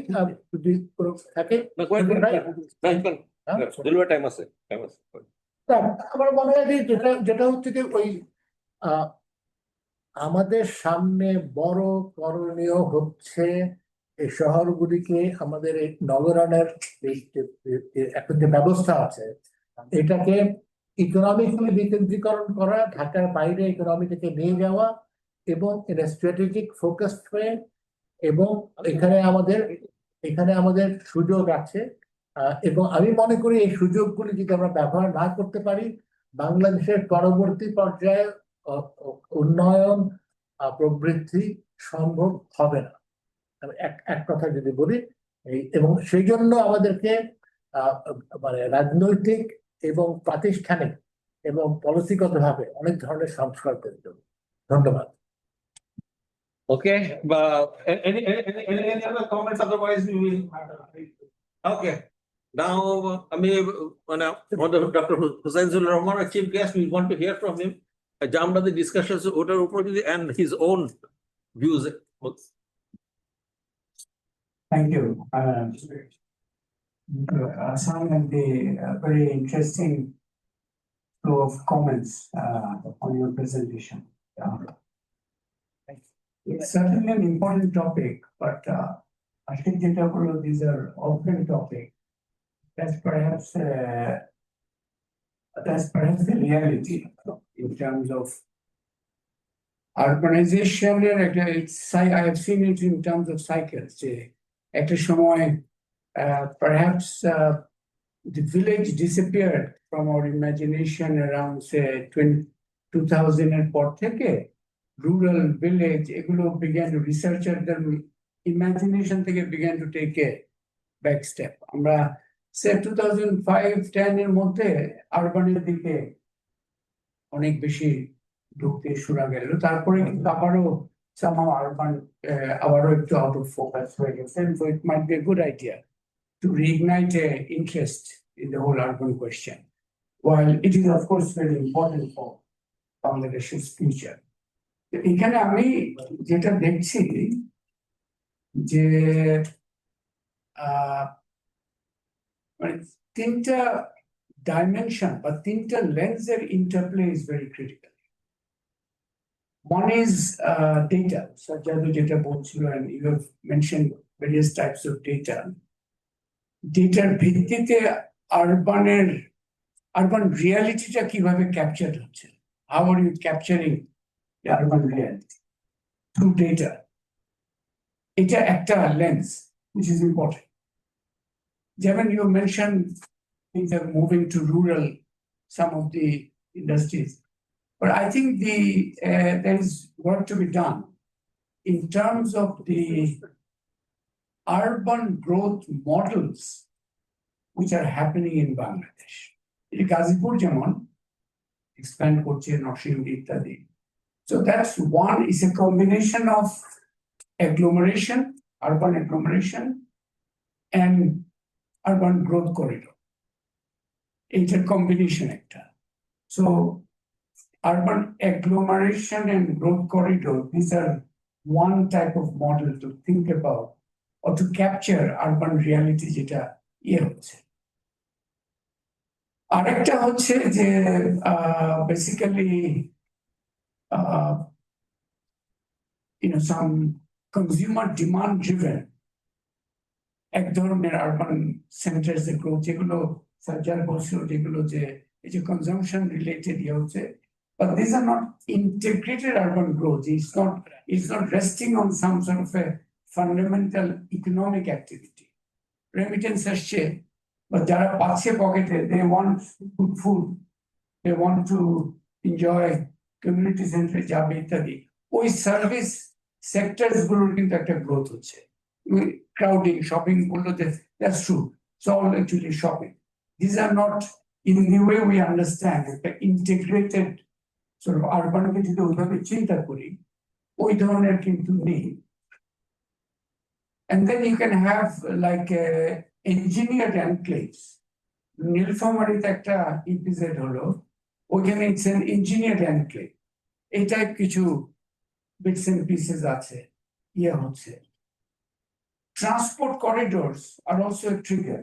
Transport corridor, এগুলো solid transport corridor, তার আশপাশে কিন্তু আমাদের একটা ডায়াগনিস অফ বাংলাদেশ হচ্ছে, আমরা কিছু রাস্তা বানাতাম, এখনো বানাই, where we use the word bypass. শহর আছে, বাইপাস করলাম to go straight. বাংলাদেশের স্পেশালিটি শহরটা migrated towards the bypass. The bypass became the main road of the শহর. It defeated the purpose. কারণ আমরা we did not come up with any policy vision about how to control roadside economic activity. যার জন্য আমাদের কিন্তু access control highway নাই, যার জন্য আমাদের হাইওয়ে হলেও কিন্তু স্পিড বাড়ে না actually, কারণ is not access control. So আমাদের roadside economic activity কোনো policy vision নাই. So anyone can set up a মুদির দোকান, একটা চায়ের দোকান, তারপরে একটা টায়ার ওয়ার্কশপ হলো, তারপরে একটা কিছু হয়ে গেল. So I think we have our work cut out in terms of in fact Ahsan, from the data you showed, etc., বলেছো, কিন্তু I don't think it's giving us an analytical picture of the typologies. The word here is typology of type of urban growth which are happening. ওখান থেকে we can, agglomeration is one যেটা বললাম, the planted enclaves, এগুলো একটা growth corridors, etc. তুমি যেটা করছো যে চিটাগংকে ঘিরে একটা regional development ধরে, that's aspiration. I would say that's not a plan. It is a plan which is developed by. There are many plans which are developed, and then they face their fate. I mean, ওই plan শব্দটা যখন use করি এখানে, and World Bank, very important world knowledge institution, but it's so important for us also to look back on this word plan. কারণ where we have a problem of the starting point problem. কোন রিয়ালিটিতে এই plan অ্যাক্টিভিটিটা শুরু হলো, ওটা almost determine করে. যেমন আমি ওই যে একটা কোথার করলাম ইস্ট ঢাকার উপর, একটা যে নিউ লাইক সাংহাইকে ইমেজ ধরে নতুন একটা পুডং এখানে হবে এয়ারপোর্ট, তখন I wrote the paper on the political economy part, because plan হচ্ছে, but More important is the policy cycle moment in which this particular plan is being developed. So CTA korte pare, and it will, one of the realities of Bangladesh, এখানে political economy, যখন আমরা বলি, আমরা political, in fact, Ahsan, you also explain political economy in a certain way, which has limits.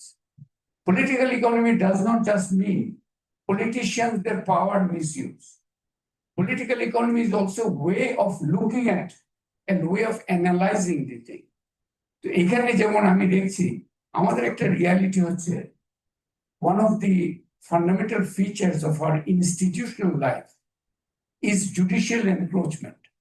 যার যেটা দায়িত্ব না সেখানে এনক্রোচ করা is one of the very important activity. LGD যে মাস্টার প্ল্যান করলো, where is UDT gone? Water board was supposed to do small scale water. LGD has taken that over. So judicial encroachment is a reality. And আমরা যখন solution চিন্তা করব, এই encroachment tendency-টাকে factor in করতে হবে. And where do you build the blockades যাতে encroachment না হতে পারে? So I see that আমরা তিনটা sort of lens এর একটা interplay থেকে we have to understand how to go forward. একটা হচ্ছে যে এই ডেটা যেটা ভিত্তিতে we have to capture the urban growth এর typology-টা.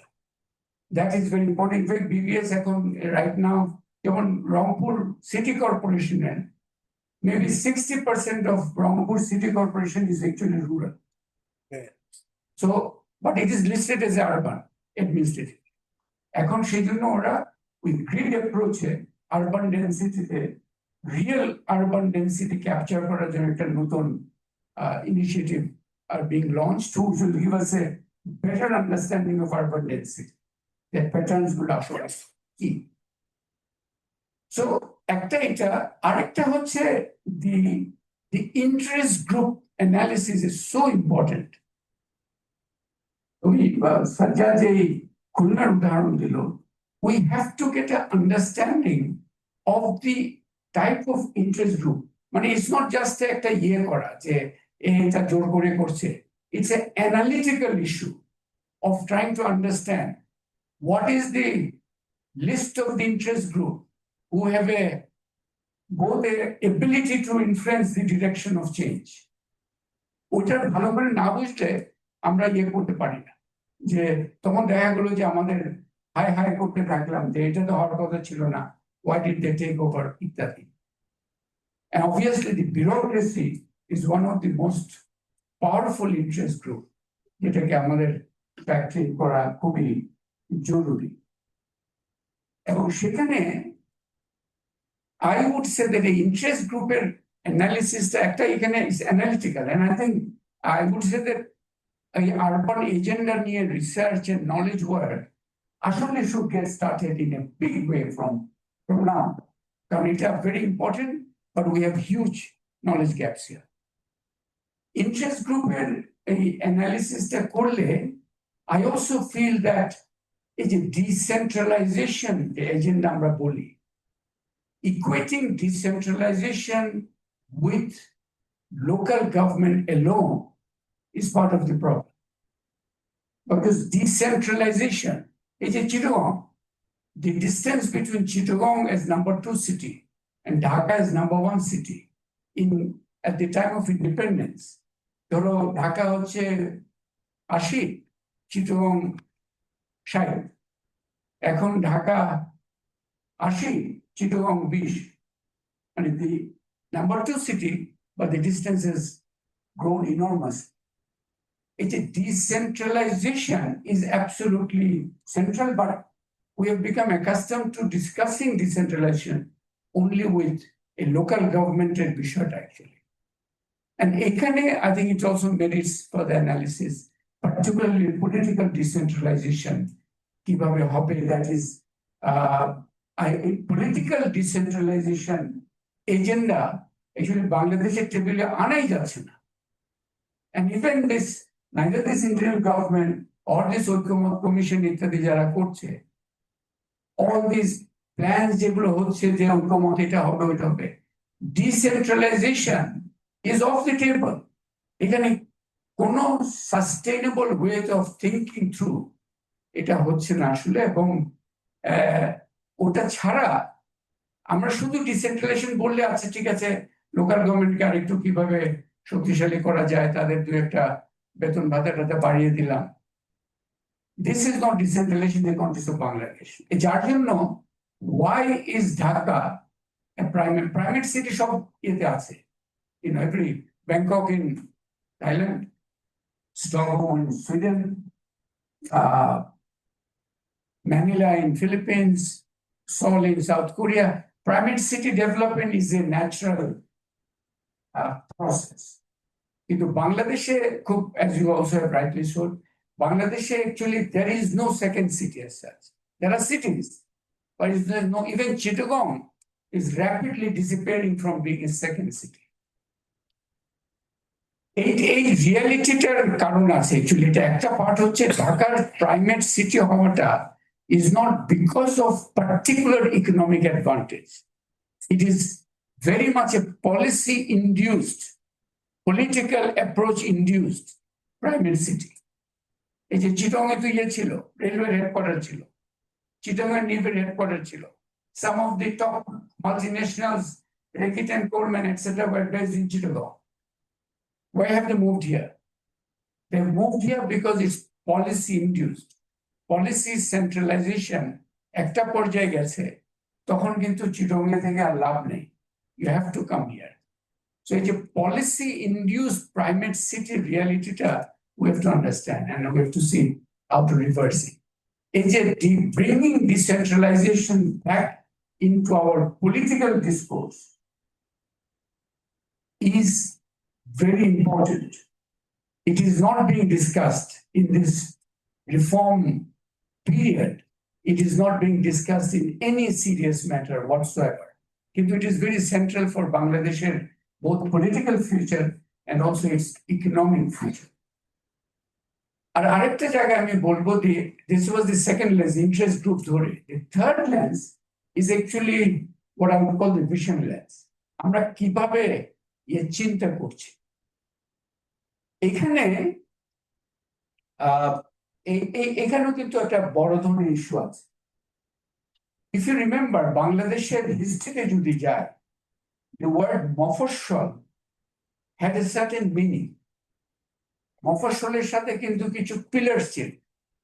One of the pillars was Jilai School.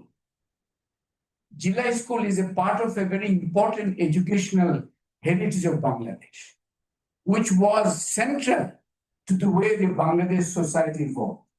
And the Bangladesh state also became where it is today. আমরা এই যে মফস্বলটা শব্দটা তো ইউজ করি কিনা জানি না। It has now, ওই যে বললাম কোনো সেকেন্ড সিটি নাই, কোনো ইয়ে নাই, ডিসেন্ট্রালাইজেশনের সব ইয়ে চলে গেছে। And আমাদের যে পলিসি ডিসেন্ট্রালাইজেশন ইস্যু তা না। If you go and check, union chairmanদের বাড়ি কোথায়? Where do they stay? Their family. Not just the secretaries, DC and SP. Union chairmanদের বাড়ি কোথায়? They are crowded in Dhaka.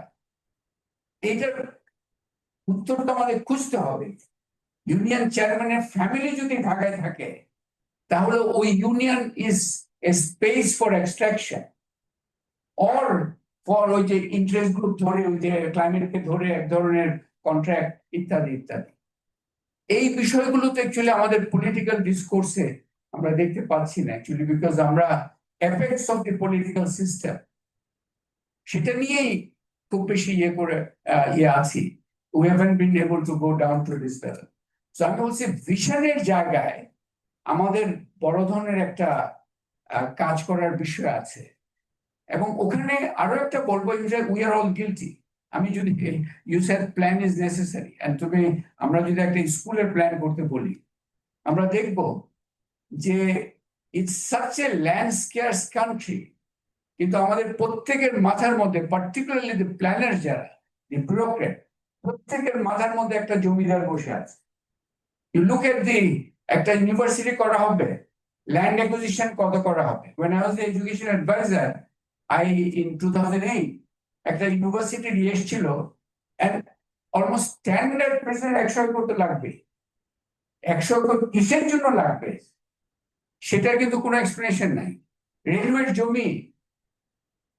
রেলওয়ের জমি যে অ্যাকোয়ার করে বসে আছে, রেলওয়ের জমি দিয়ে কি হয় actually?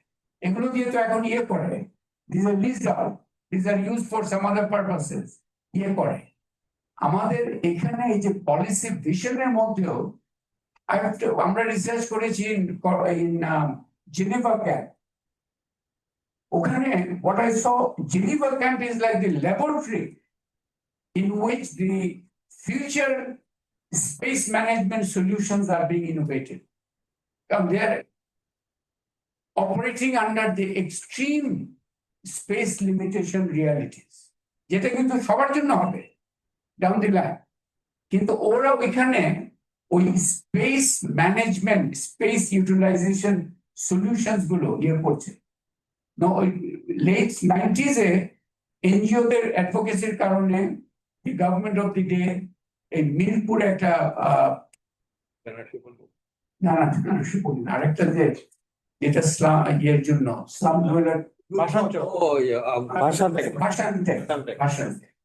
Khurshid was the big solution for slum dwellers in the late 90s. But the solution which we provided were actually aimed at middle class people. And therefore, ওই যারা slum dwellers ওরা ওখানে যায়নি এবং ওটার কোনো ইউটিলাইজেশন হয়নি। Space was used, money was allocated and utilized, and তার মাধ্যমে অনেক কিছু হয়েছে। But we did not provide that solution. এই যে আমি জেনেভা ক্যাম্পের কথা বললাম, ইউ ক্যান সি ওখানে অবভিয়াসলি আমাদের মনে হচ্ছে যে এটা কেন হবে এত ইয়ে, বাট লুক এট জাপানে একটা average effluent Japanese in terms of income, তার অ্যাভারেজ ফ্ল্যাট সাইজের স্পেস কত?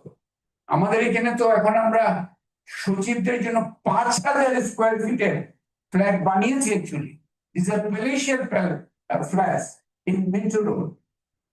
No understanding of the land scarce reality of Bangladesh. এবং আরো হলে wherever it is এই ধরনের ইয়ে হয়। So আমি বলছি policy vision is also something that we really have to look at. আমাদের একটা reimagined মফস্বল এটা চিন্তা আলোচনার মধ্যে আনতে হবে অ্যাকচুয়ালি। এই reimagined মফস্বলের মধ্যে এই পিলার্স গুলো কিন্তু ওই ইউনিয়ন চেয়ারম্যানের পরিবার যদি বসুন্ধরায় থাকে ওখানে ভালো স্কুল হবে না অ্যাকচুয়ালি। যদিও ডিমান্ড কিন্তু বাড়ছে, মানে লোকের এই যে there is a enormous demand in remittance, যারা ইনকাম করে ওরা দোকানগুলো দিয়ে খাওয়া কিনছে, বাট ওরা কিন্তু চায় যে ওদের এলাকায় যদি একটা ভালো স্কুল হতো they could have ইয়ে করে। সো আমি maybe spoke a bit too long, but আমি বলছি যে urban future is a very important future. এটার সঙ্গে অনেক কিছু জড়িত আছে। ডিসেন্ট্রালাইজেশনের বিষয়টা আমাদের জানা দরকার, এন্ড উই নিড টু